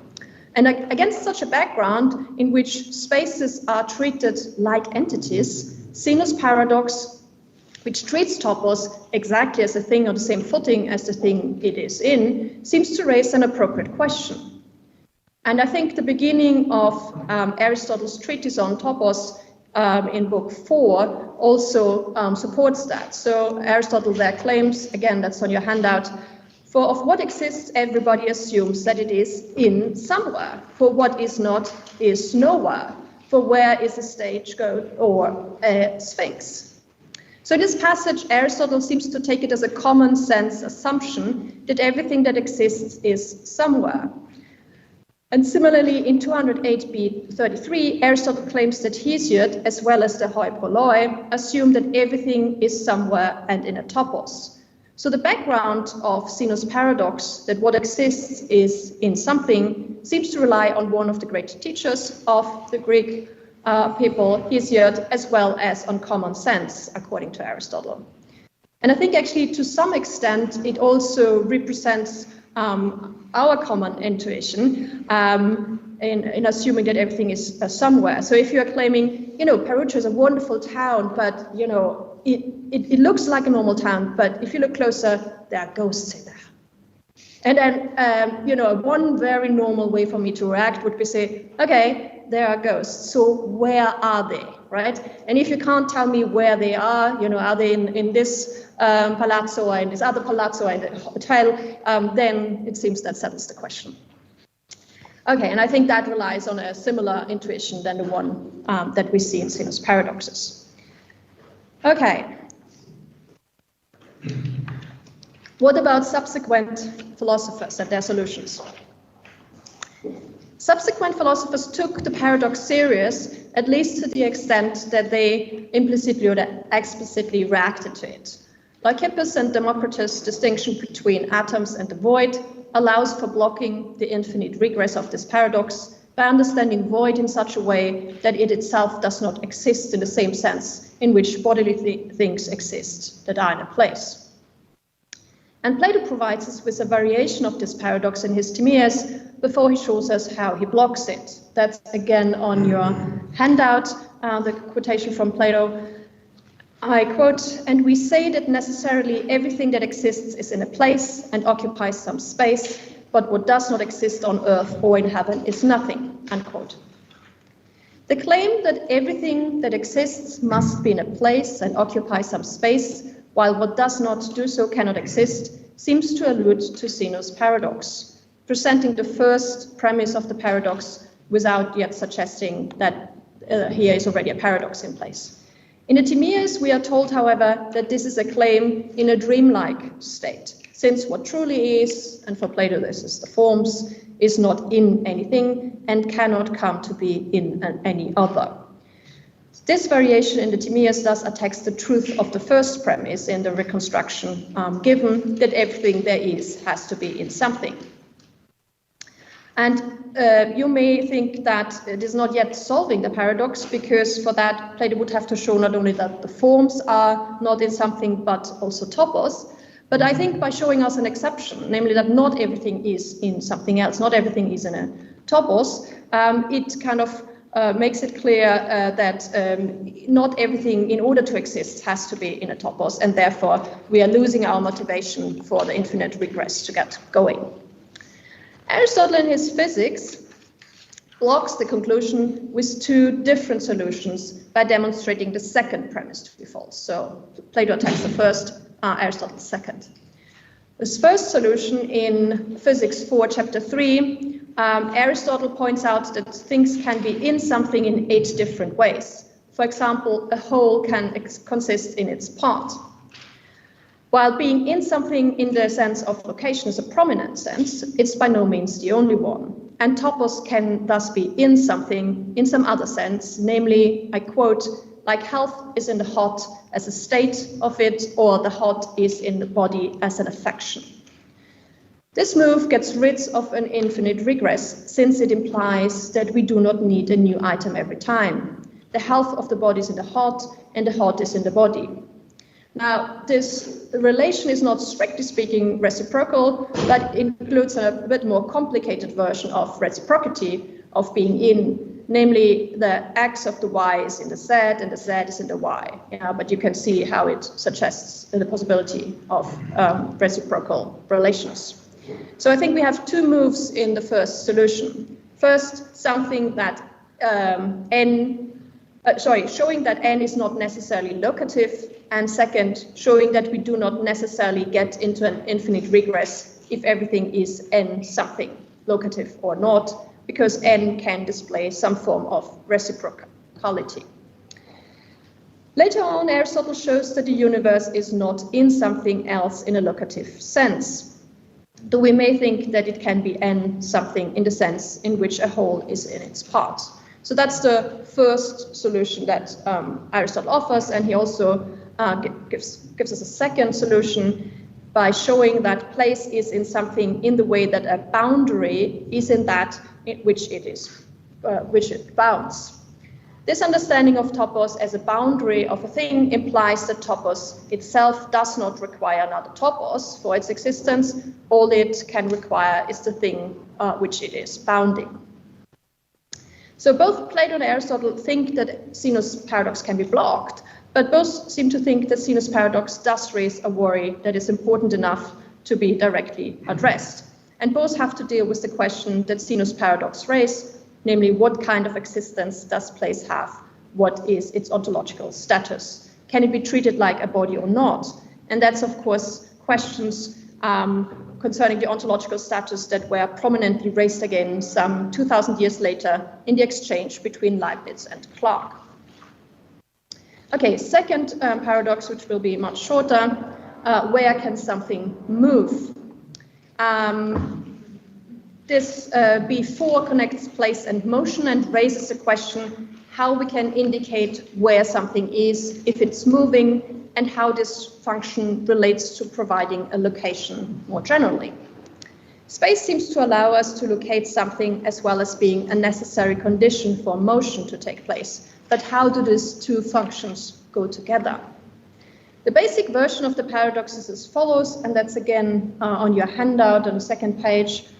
I quote, "But Zeno does away with motion by saying what is moved moves neither in the topos in which it is, nor in the topos in which it is not." Spelled out further, we can understand this paradox as follows. First, what moves either moves in the topos in which it is or in the topos in which it is not. Second, but it cannot move in the topos in which it is not. Third, and it cannot move in the topos in which it is. Conclusion, thus it cannot move at all. So the first premise, I take it, is a straightforward exhaustion of the possibilities of where motion could take place, either where the object that moves is or where it's not. The second premise seems to be obvious from the fact that nothing can be in motion somewhere where it is not. And the third premise, that it's not moving where it is, seems to be supported by the thought that if something that has a place, then it's actually not in motion but at rest. As I understand it, this paradox rests on two different ways of dealing with place or space in the background, one as location and one as a condition of motion.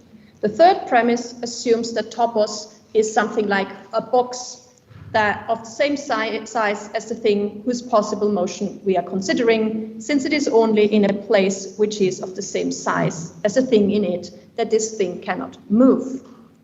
And that account of location seems to be useful if you want to locate something precisely. Then you really want to have the little box where only it is and nothing else. But if motion is at all possible, according to such an account, it would have to be a kind of jumping from one box place to another. So no motion is possible in such a topos. The second premise, on the other hand, seems to be because something needs to be somewhere in order to rest there or to be in motion there. So here topos, the topos where something is seems to be understood as a region where something is either in motion or at rest, since only given such an understanding of topos can we claim without further explanation that something has to be in this space in order to move. If we thought of place as a box place, then there would be no good reason to assume that motion has to occur in it. Motion would rather take place between these box places. So looked at it this way, I think the paradox shows us that topos has to fulfill two functions, namely giving an account of where something is, so where something is located, as well as an account of where something is moving. And the paradox shows that these two functions may not very easily go together. Perhaps we need, in fact, two different concepts, one for location and one to grasp motion, which seems to be what, among others, the Epicureans do when they capture these two different functions with the help of two different terms. Topos refers to the space that is occupied by a body, while chora indicates the space a body is moving through. In this way, I think Zeno's paradoxes of topos pushed forward the thinking about space and place in two important ways. They raised the question whether the functions we implicitly understand topos to perform can indeed be consistently conceived and fulfilled by one and the same concept, and they raised the question what kind of ontological status we should grant topos vis-à-vis the things that are in it. And that they're less well known, of course, than the motion paradoxes, but the fact that they are very influential in ancient times already can also be seen from the fact that we find a variation of one of them in Gorgias, and that's the last little thing that I'm turning to, the variation of the first paradox, A24, in Gorgias. Of course, we also have variations of it in Plato's Parmenides, but I'm only looking at this first variation. Gorgias' argument survives in two versions, one in Sextus and one in the pseudo-Aristotelian treatise on Melissus, Xenophanes, and Gorgias. What I'll do is I first give you just both texts and then I'll reconstruct it with the help of both. The argument that I'm zooming in is part of a bigger proof showing that being can neither be ungenerated nor have come into being. So the variation we find in MXG is as follows. Again, that's on your handout. Gorgias declares that if anything is, it must either be ungenerated or else have come to be. If it is ungenerated, he assumes by the axiom of Melissus that it is unlimited and declares that the unlimited cannot exist anywhere. It cannot, he argues, exist in itself or in anything else, for on the later supposition there would be two unlimiteds, that which is in something else and the something else in which it is. And being nowhere, it is nothing, according to the argument of Zeno about space. It is not therefore ungenerated, nor again has it come to be. And then the variant we find in Sextus has important differences, so it's not just small, tiny variations. And again, I'll read it first, it's on your handout. For everything that comes to be has some beginning, but what is everlasting insofar as it is ungenerated had no beginning. But if it had no beginning, it is unlimited. But if it is unlimited, it is nowhere. For if it is somewhere, that in which it is different from it, and what is will consequently not be unlimited, since it is contained by something. For the container is greater than the contained, but nothing is greater than the unlimited, so that what is unlimited is not anywhere. Further, it's not contained by itself either, for that in which and that which is in it will then be the same, and what is will become two things, place and body. For that in which is the place, that which is in it, the body. But this is absurd. Thus, what is not in itself either. So if what is everlasting, it is unlimited. But if it is unlimited, it is nowhere, and if it's nowhere, it's not. Consequently, if what is everlasting, it's not real at all, unquote. Among the scholars of Gorgias, you all know there is this big debate whether the MXG or Sextus gives us the better text of Gorgias. I'm not entering into that, but for my reconstruction, I'll mainly use the Sextus text as it gives us actually the richer argument and supplement with what we find in MXG. So I reconstruct the basic argument as follows. First premise, what exists is somewhere. Second, the apeiron cannot exist in something other than itself, nor in itself. Third, the apeiron cannot exist in something other than itself, for then it would not be apeiron, as it would be contained and thus limited by something else. And that's the version we find in Sextus. According to the version MXG, there would then be two apeira, and that presumably means that at least one of them cannot really be apeiron, since it would be limited by the other one. Fourth, nor can the apeiron exist in itself, for then the one apeiron would be two things, that which is in something and that in which it is. And then finally the conclusion, therefore the apeiron cannot be anywhere and thus cannot exist. So in this argument, Gorgias attempts to prove that the apeiron cannot exist, because both of the possibilities of being anywhere, either being in itself or being in something else, are not available to it. We see that also Gorgias's variation rests on the assumption that existence is tied to being somewhere, to being in something. But the further argument, why the object investigated cannot be anywhere, is not a general argument concerning problems with the idea of something being somewhere in general, but rather it's pointing out a problem specific for apeiron.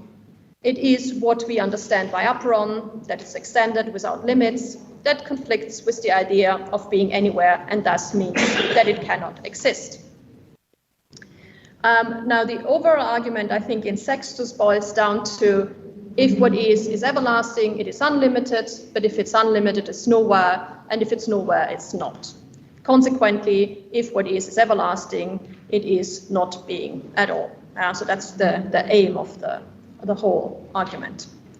Now, apart from being an interesting variation of the first topos paradox, Gorgias's account can also be seen as the place where body and topos are clearly distinguished for the first time. The way they are distinguished is by their function. That in which is the topos, that which is in it, the body. And it's made clear that the same thing cannot perform both functions. Now, we may think that this is false, that the same thing, a body can also act as a place. So when you ask me where your chocolate truffle is, and I say in my stomach, then your chocolate truffle is now situated in my stomach, then it seems clear that I or my stomach or whatever is acting as a place. So bodies can act as a place in various ways, but bodies cannot function as a place in the very same respect as they function as a body, so that it could be in itself, right? So my stomach cannot be in itself, right? If I had an operation of my stomach and you ask it, where is your stomach now? I couldn't just say, well, my stomach is my stomach. A body can only work as a place for some other body, a piece of chocolate, for instance. But to distinguish these functions in a clear way, the body, how a body acts as a body and how it can act as a place, seems only to have happened and presumably only to have been conceptually possible once Zeno raised the question what kind of being, what ontological status topos and space really have, and in this way, so to say, really paved the way for a lot of important distinctions in our thinking about space. Thank you.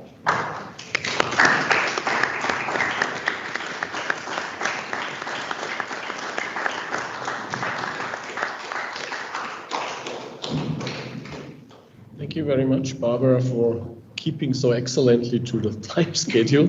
So we have about 10 minutes for discussion if there are any questions. There is one. Yes, please. Thank you very much. I would like to ask a conceptual question, but also a lexical one. I noticed that regarding the first paradox, there is the vocabulary indicating existence varies. So in T1 we have T prolonged, in T2 we have STT, which falls short of telling us that the T really belongs to the onta. There seems to be some looseness in the decreasity of the vocabulary. And also, the other thing that I find striking is that everywhere in the stage, other contemplative aspects that has a different function, there is a condition. If topos is one of the onta, then it must exist somewhere. And I wonder, first of all, whether this does indicate some uncertainty as to whether or not topos is an existence, properly speaking. Second, if it does, whose that uncertainty is it Zeno's or is it Aristotle's? And the third is the remark that when we get to Stoicism, the uncertainty is solved through the ontological distinction between existence and subsistence, because the things like particulars exist, but time, place, void, and the variables subsist only. So they don't, strictly speaking, they don't belong to the concept. Thanks a lot for that, Rula. As the editor for the space book, of which this will become a chapter, you will be happy to hear that I have a footnote on the conditional. So that is taken care of. But I think, and thanks a lot for pointing out the Stoic connection. I should definitely bring this in. As for the conditional, so this is in Aristotle's formulations, the conditionals, and it is very interesting. My reading at the moment is that Aristotle brings in this conditional because he wants to say, well, if you assume it is to be an existent, then you seem to get into this problem. Now here's my solution, and then we see that this conditional doesn't really hold. And so because it is in these passages, Aristotle reporting about it, I think this is in some sense already foreshadowing him basically making clear, okay, you may think here is a problem, yeah. But what you say about the existence being indicated in different ways, I think this is important. Now, I think I should make that clear in the way you have done. It seems that at the point, in order for the paradox to get going, they just seem to assume also, well, if it is a T, basically it is an existence. And the reason why I take it there may be this uncertainty is exactly because at the point of Zeno, I don't take it that different whatever you want to call it, degrees of existence, or exactly what we had with Stoics, or we may also think we have with Plato, so is not yet there, right? That we kind of distinguish different forms of being. And so perhaps this is a foreshadowing of, okay, here's a little bit of an uncertainty, but so far, they are all somehow onta, they are all T, and therefore we get into this problem. But thanks a lot. I think I should take up that point because it's metaphysically also very interesting. Yeah. Yes, please. So thank you for your talk. It was very, very inspiring. I have another question, which is concerning conceptual qualification regarding your T8, which is the report of sexes and periods. There is one premise, I think, of this argument, which is that we from the atheist. And I'm not sure that I grasp what is the link between something which has no arche and something which is arche. Because we may imagine that it might be possible an ungenerated universe or thing which nonetheless is something which has limits. So I would like to ask you about the meaning of arche in this precise sentence, because for me it's a little bit confusing. Yeah. I mean, that's a very interesting question, and we find actually a similar relationship in Aristotle's treatise on the aperon in his physics book 3. Where also, the kind of aperon he wants to allow ultimately is kind of a potential one. I mean, we have to qualify this some more, but basically, he doesn't want to have an infinitely extended body. And there, one point he brings in is also, well, if you have thinkers you think about an arche, then you can't have an aperon, because the idea seems to be as soon as we have something where things start from, an origin or something like this, then it's not completely aperon. So the idea seems to be, if something is aperon, then it is aperon in all directions. So spatially, you can't have Euclid, you later on have infinite lines, and they can have from A to ad infinitum. That's fine, we don't see the problem. But that's not how Aristotle in that passage, and I take it also Gorgias, think about it. But the idea is, if something's really aperon, it has to be extended in all dimensions, also temporally. We can't have something starting. I mean, traditional Greek gods have a beginning and then seem to, live forever. Aristotle kind of also tells us already that doesn't seem to work. But in any case, it's the same idea that if we talk about aperon, it seems we're always talking about something that can have no limit whatsoever. Right? And an arche, in a certain sense, would be such a limit, because it would mean at some point in time or at some point in space, there is a limit. And therefore, if you have an arche, you don't have an aperon. Yeah, I don't know if you would agree that nonetheless the problem may remain that might prove that everything in aperon has no arche, but because not everything having lacking arche is suffering. So what you would normally need is to say, okay, at least it's not limited by arche, and then you would have to say, okay, could there be other limits, right? And if you think this is the only possible limit, then you are there. If you think there could be other limits, then no, absolutely, yeah. Okay, Raphael. I've just made a short addendum as text 5, and they say that unnecessarily everything that exists is in a place.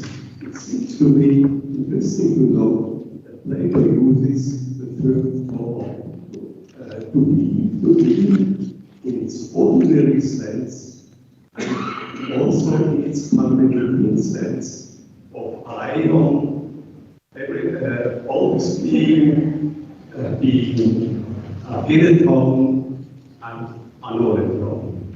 That's perhaps interesting to know. Sorry, is that to suggest that I should translate it differently, or is that just to suggest we should be aware of the background, or what exactly was? No, just only a very good text by Plato uses expressions like go on and usia and doxa in literal senses, an ordinary one and a more philosophical one. Oh, right. Yeah. I completely agree. Is that, I mean, this is, I just give you the beginning of what he wants to do in the Timaeus here. And this is just because I think he really refers to Zeno. Then he then goes on to say, well, what truly is, and then using being also that's why I also thought in reacting to Wöhler that with Plato, of course, we have different senses of being. And here we are starting out with him just taking up this kind of more general one. Yeah. Yeah, we have. Oh, sorry. Christopher. Was Christopher first and Beatrice Bossi afterwards? Okay, Christopher. I didn't understand your answer. Sorry, but I simply didn't understand your answer to the first question. You say that something is apeiron. To the second question, you mean? In one. Sorry, the question over here. Yeah, second question. Yeah. Second question. If something is apeiron in one dimension of the word, it's apeiron in all. No. So, I mean, this is, I think, clearest in Aristotle's treatise. That's why I brought it in. It's the other way around. If something is not apeiron in all dimensions, then it is not apeiron. So there he is basically not considering, infinite lines that you may start somewhere, and where you can have many infinite lines. He's just thinking if it's something infinite, it has to be in all dimensions. That's the point. I still don't understand how you start with aganaton and then end up with. We're trying to disprove the existence of something aganaton, but how do we get? I mean, it seems to me it's pure sophistry. What it does say is pure sophistry. Well, I think it. It makes no sense. How do you prove the non-existence of an aganaton without playing all different senses of it? Okay, so I think there is some piece of sophistry in there. I don't think quite it is that big piece. I think what if we look at the larger argument, then we get an equation of aganaton.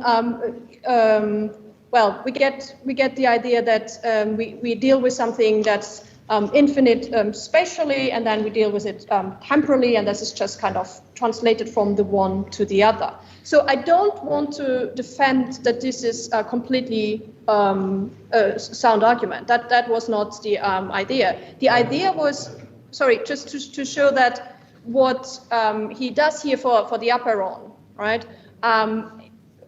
In order to show that if something is aganaton, it has to be apeiron, and then therefore it's actually non-existent.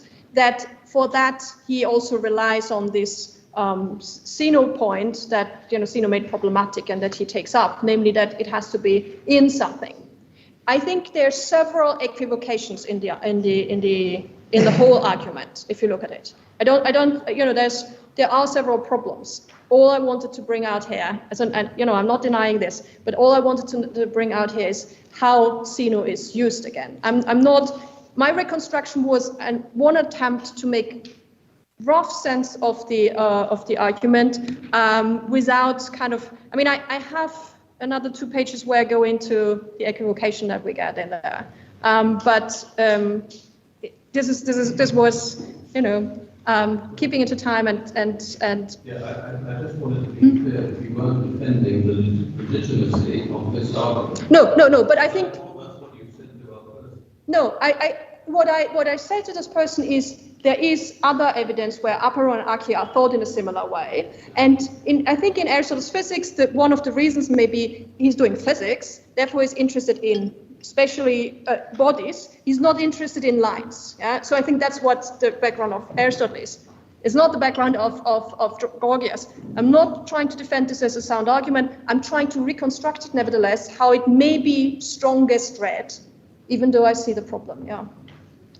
Okay, we have still one question pending from Beatrice Bossi, and that may have to be the last question then, because we have one more speaker on our program. I wonder why not so easy. He distinguishes, I'm sorry, bias, but so he distinguishes, the voices. So tone here does not mean, of course, performance, but any kind of meaning has to come into being, and so requires his hypothesis to solve problems. Okay, good question, Beatrice. The thing is, I gave this paper once in front of David Sedley. And David Sedley said, oh, but Plato is not solving it because he's not showing that topos is not somewhere. And so that's why I have this extra thingy built in saying, yeah, you may think that it's not solving it, yeah? But then I go on. But in the end, by showing that not everything is in a topos, then it immediately makes us think, well, perhaps topos is not in a topos anyway. We don't have the old quantification any longer that would require us to assume that the topos is in a topos, and therefore, in some sense, we could say absolutely it's solved. It's just he doesn't make that explicit here because, well, he's more interested in other things. But yeah, I'm with you on that. Have this David Sedley kind of variation. And there's another thing. That, Aristotle has to deal with this problem about the mover, God. In physics, he says, okay, so we're there, he is there. So, and in the metaphysics, he changes and says nothing about this. So maybe even Aristotle is acting this. Yeah, that's a good connection. I mean, it is very interesting with the unmoved mover that on the one hand in the physics he's very precise, it's at the edge of the universe, right? And you feel like, well, if it's not extended, why would it have a place or a location, right? And then the metaphysics seems quite different, and the question is it perhaps after all not just a final cause but an efficient cause, and so on. So there's a host of problems in there, but you're right, it's an interesting question whether the same kind of uneasiness may still survive in Aristotle. Thank you.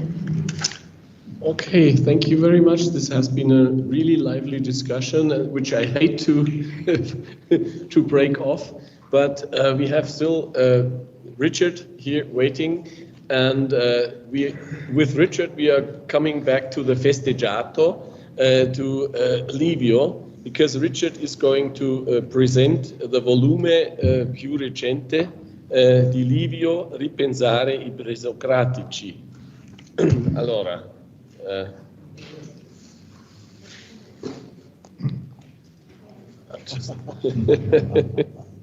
Like in a bookshop. So Richard, you need the microphone. And please go ahead.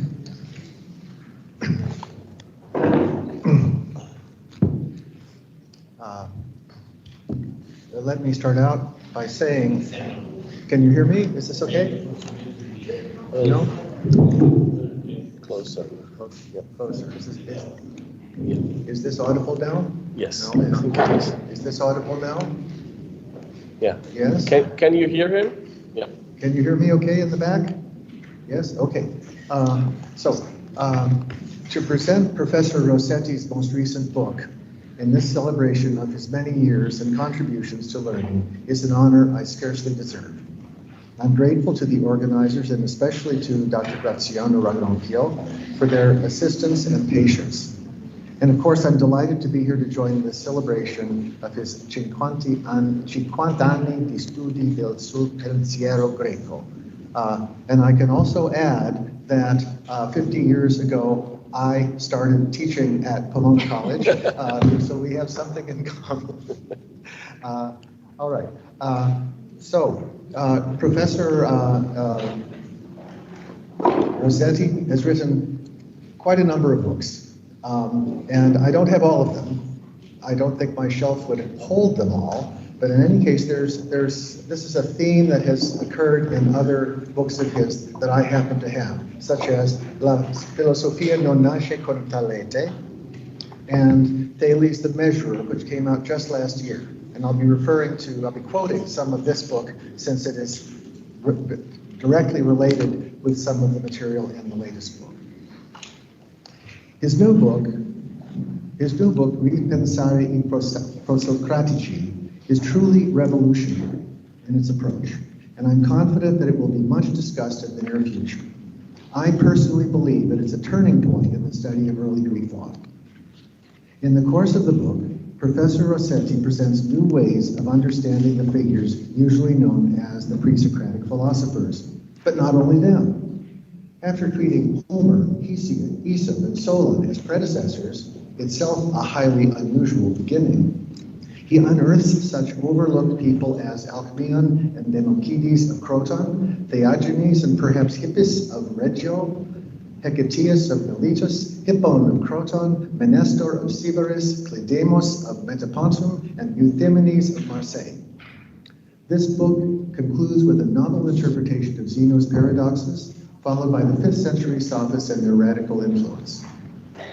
Of these unfamiliar figures, Alcmaeon is presented as the father of human anatomy, Hecataeus as a traveler, Hippo as Alcmaeon's disciple, and Menestor as a... it breaks off. This is a rich and revolutionary book, and I cannot possibly do it justice in the time I have today. I will call attention to some points that I think will be useful. First, the notion of philosophy, and also an instance of the abuse of this word. The people known as pre-Socratics are usually called pre-Socratic philosophers. Now, this is wrong for several reasons. First, because many of them lived while Socrates was alive, and in fact, Socrates was born before some of them. But there it is in Kirk and Raven's work, The Pre-Socratic Philosophers, a title continued in the re-edition known as Kirk, Raven, and Schofield, and in my own Philosophy Before Socrates. Another mistake is to call them philosophers, although we find the word in many well-known volumes, such as The Cambridge Companion to Early Greek Philosophy, Daniel Graham's collection, The Texts of Early Greek Philosophy. The French work Les Écoles Présocratiques does better on this account, but it sets out to discuss les premiers écrits des philosophes. But why should they be called philosophers? Was Thales doing philosophy when he discovered how to calculate the height of a pyramid? Or when he declared, if he did so, that all things are water? What do these claims and discoveries have to do with philosophy as we know it? And what is philosophy anyway? Here are some possibilities. Things that end in ism, such as realism, utilitarianism, Platonism. Well, that doesn't get us very far, does it? A list of topics, such as ethics, metaphysics, and aesthetics that have little to do with one another. What's the common thread? Would a person who says, my philosophy is to leave well enough alone, be a philosopher? In all these cases, much of what Thales and most of the other so-called pre-Socratic philosophers did is irrelevant to philosophy as we think of it. I've been puzzled by this problem for some time, and here are some thoughts. One approach is philological. What does the word philosophy mean? This question invites us to go back to the origins of the word philosophia, namely the Greek words philos and sophia. We may agree that sophia means wisdom, and that a philosophos is someone who likes wisdom, or who engages in wisdom, or attempts to obtain wisdom. On this reading, philosophia will be the love of wisdom, or the engagement in wisdom, or the attempt to attain wisdom. But this isn't very helpful, since we're left with the question, what is wisdom? And saying Sophia is not helpful. Here's another try. We can search for early uses of the word Sophia and Sophos, and we'll find it in Homer. Can't get earlier than Homer. He has the first preserved use of the word in Iliad, Book 5, line 412, where it refers to the manual expertise of a carpenter. In fact, the earliest use of the word in the sense we're looking for seems to be, at least according to Liddell and Scott, in Plato, Apology 20e. And Plato used the word, roughly speaking, to mean what he and Socrates did, which covers a lot of ground, including what we think of as science, as in the Timaeus. I need also to mention Christopher Moore's recent suggestion that philosophos was originally a pejorative word that was only later taken over and given a positive tone by Plato. This is his book, 2020 book called Calling Philosophers' Names on the Origin of a Discipline. I recommend that book. Fourth, if we take Plato as a reference point, we see that philosophy is many things. It's found in conversation, as with Socrates, and in writing. In conversation, it's represented as a practice where people, or just one person, explore difficult matters by discussing them. And in writing, it can be thought of as the product of such conversations. As we see in Plato's dialogues, the discussions tend to be general and abstract, even if they sometimes begin by dealing with a particular practical question. Much more can be said about the nature of philosophy, but the conclusion I've drawn is not that there was no philosophy before Plato, but that he invented the word love or friendship plus wisdom for his own purposes. This is not to say that the so-called pre-Socratic philosophers did not do philosophy, but that, as it appears, they had no name for what they were doing, and perhaps wisely so.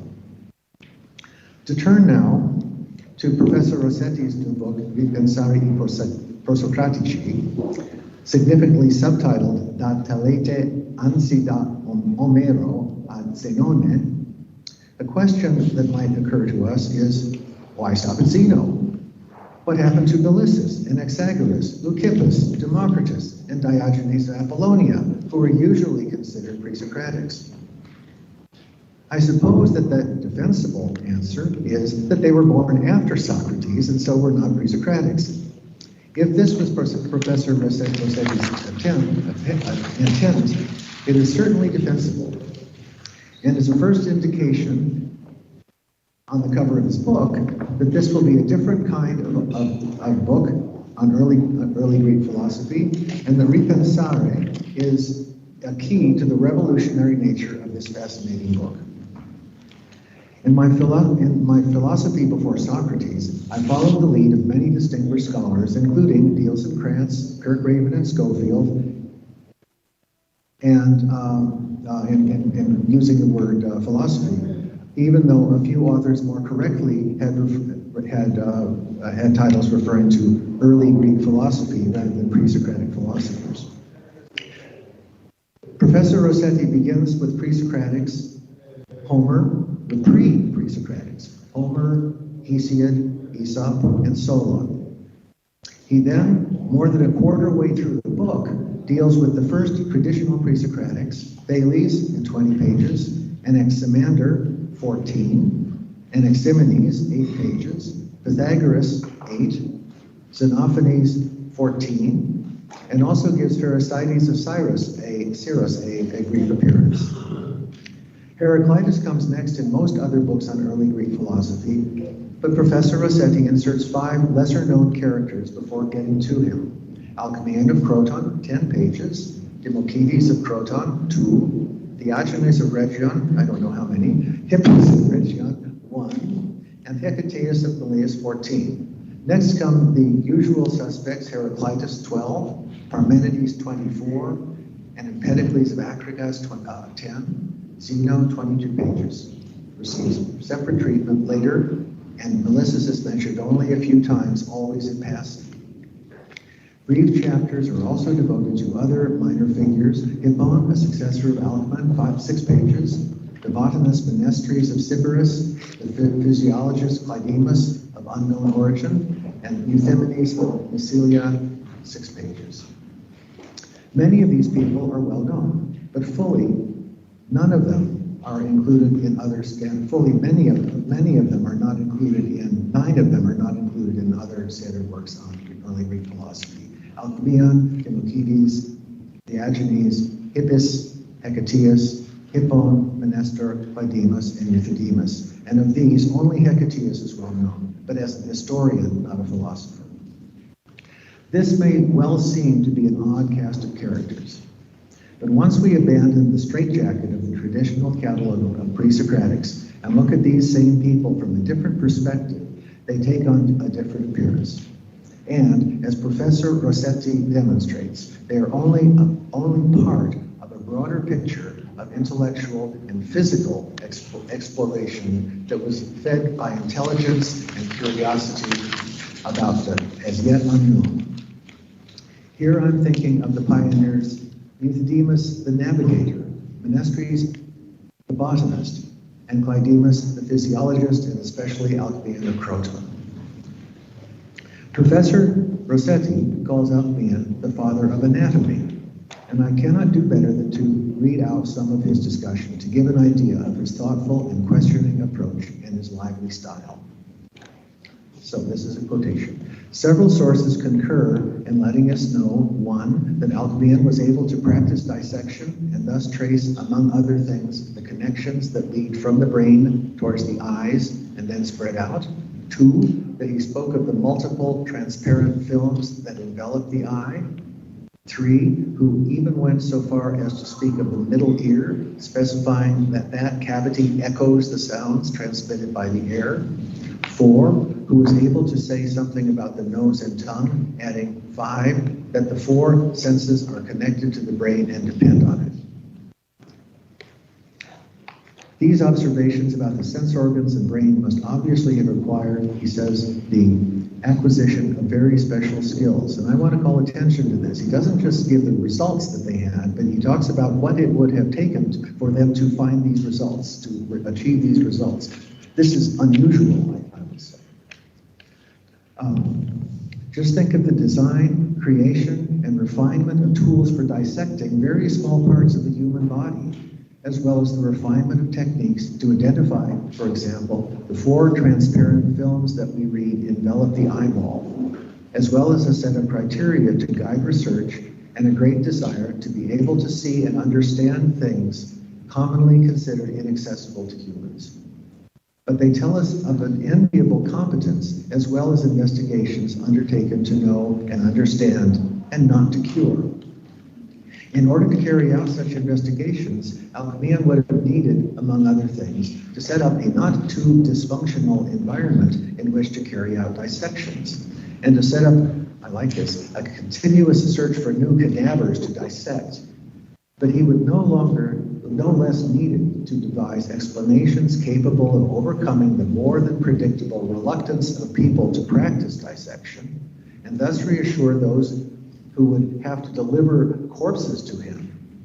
Here, we are therefore talking about a massive and prolonged commitment. Just think of the time needed to organize such a job and to develop the not inconsiderable skills required, and an activity that was capable of absorbing all his energies. His many and no less structured observations on the fetus and the newborn imply that he also practiced dissection on the bodies of women who had died before giving birth, and perhaps even on fetuses expelled during pregnancy. As we're told in this fragment A13 in Descartes, he taught that nothing precise is known about the formation of the embryo, at least about its initial stage, but in any case, the head is formed first because that is where the governing principle resides. His recent book, Daly's The Measurer, which he kindly sent me, unexpectedly sent me last year, gave a foretest to the present volume. In both books, Professor Rossetti asks new questions that require exploration and thought, and he comes up with new answers. For example, Thales is reported to have determined the height of the Great Pyramid during a visit to Egypt. I suppose we all know that. However, Professor Rossetti asks whether he could really have done this. And in order to answer this question, he asks how he might have done it. What would be necessary? Earlier authors have said that the length of the shadow of a stick is equal to the height of a stick. If it is, then Thales could have used this approach to determine the height of the pyramid. But Professor Rossetti asks, how could this be done? Is there in fact a day or days during the year when the pyramid's shadow is in fact equal to its height? If so, at what times of year does it occur? And whereas it's easy to measure the shadow of a stick, how could he measure the shadow of a pyramid? where the shadow begins not just below the pyramid's pointed top, but at the edge of the entire structure. He concludes that we can say, after a long discussion, he concludes that we can say at best that Thales might have been able to make a rough estimate of the height of some minor period, small period. He would not have been able to mark the ground with lines that would have allowed him to know whether the shadow was aligned with the period, with the big pyramid or not. And he had no way of predicting the rare occasions on which the shadow touched the axial line and the sun was at 45 degrees, and making sure that he was there on that day. However, Thales returned from Egypt with a theoretical result that was still of the first magnitude. The idea that, in order to come to know for certain how high a certain pyramid is, all that was needed was for the sun to be at 45 degrees when its shadow fell on its axis. A result like this might in itself have been thought to be a powerful inspiration for others to seek out intuitively difficult measurements. Indeed, there was a certain perfection in the operation Thales proposed, an almost superhuman promise to achieve knowledge of the height even of the Great Pyramid, itself such an extraordinary artifact that, if there were not other smaller pyramids next to it, one might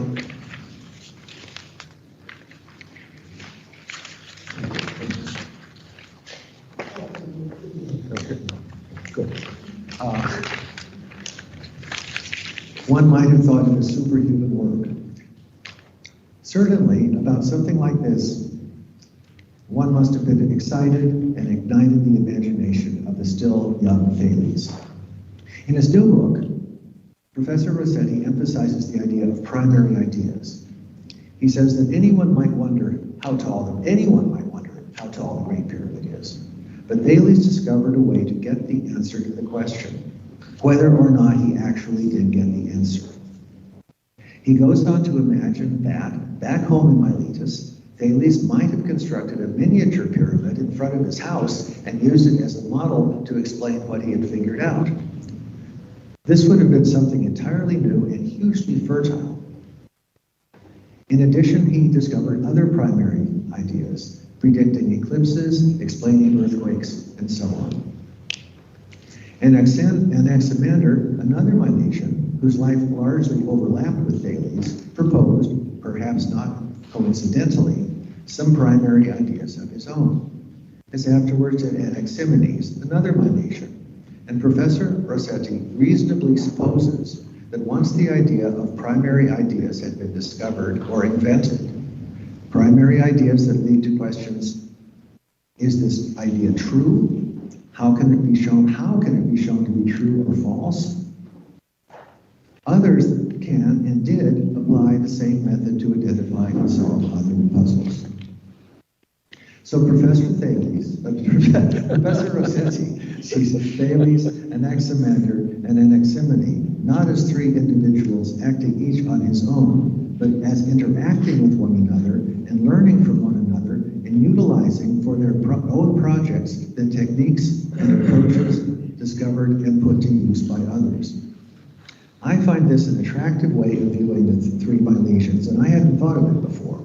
Usually, each one of them is considered on his own, as if all three were strangers to one another, something which, on reflection, I find virtually impossible in a small Greek city where there would be no barriers of distance, social standing, or any other kind that could pose an obstacle to their meeting frequently and engaging in what I suppose were truly fascinating conversations, perhaps the first conversations of that kind that had ever taken place.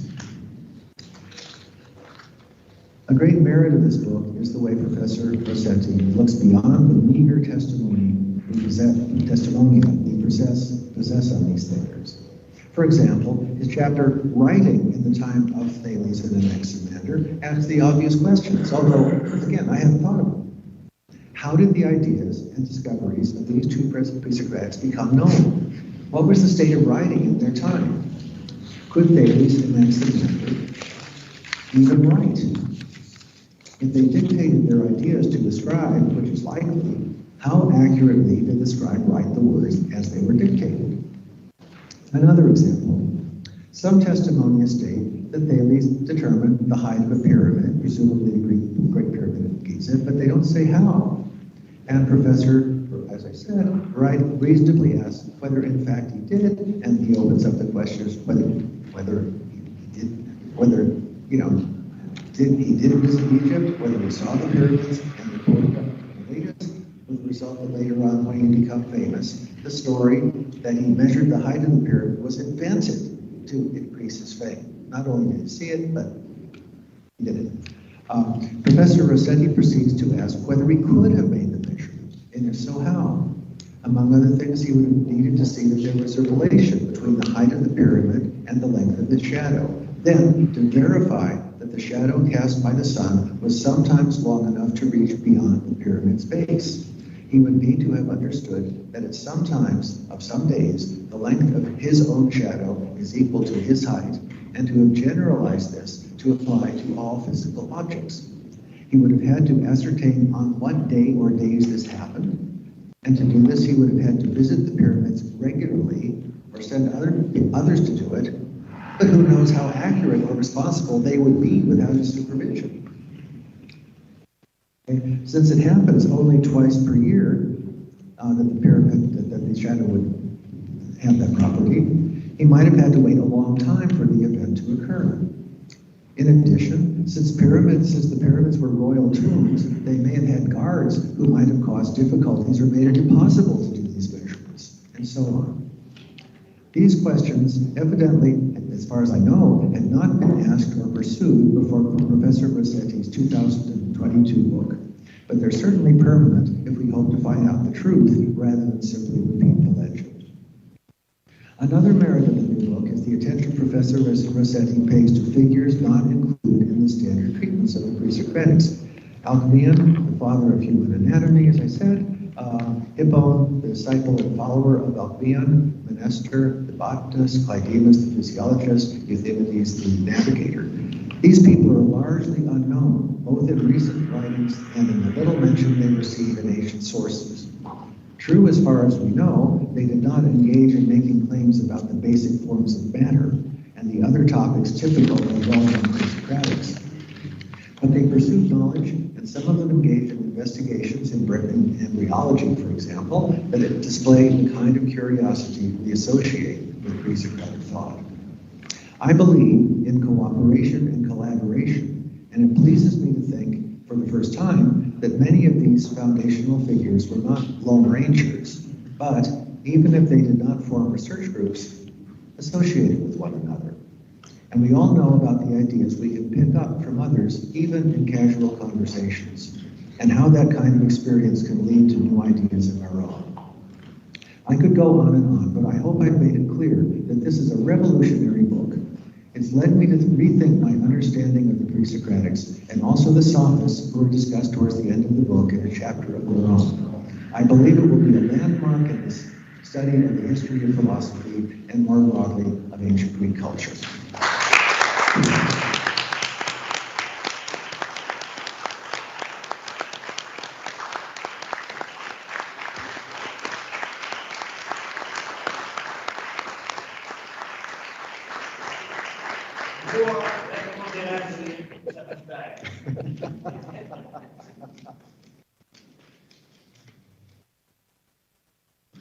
Allora, penso che noi tutti ringraziamo Livio molto per il regalo di questo libro, che c'è molti copie qui. Allora, questo sarà la fine della sessione di questa mattina e penso che Graziano va a dirci qualcosa sopra gli eventi del giorno.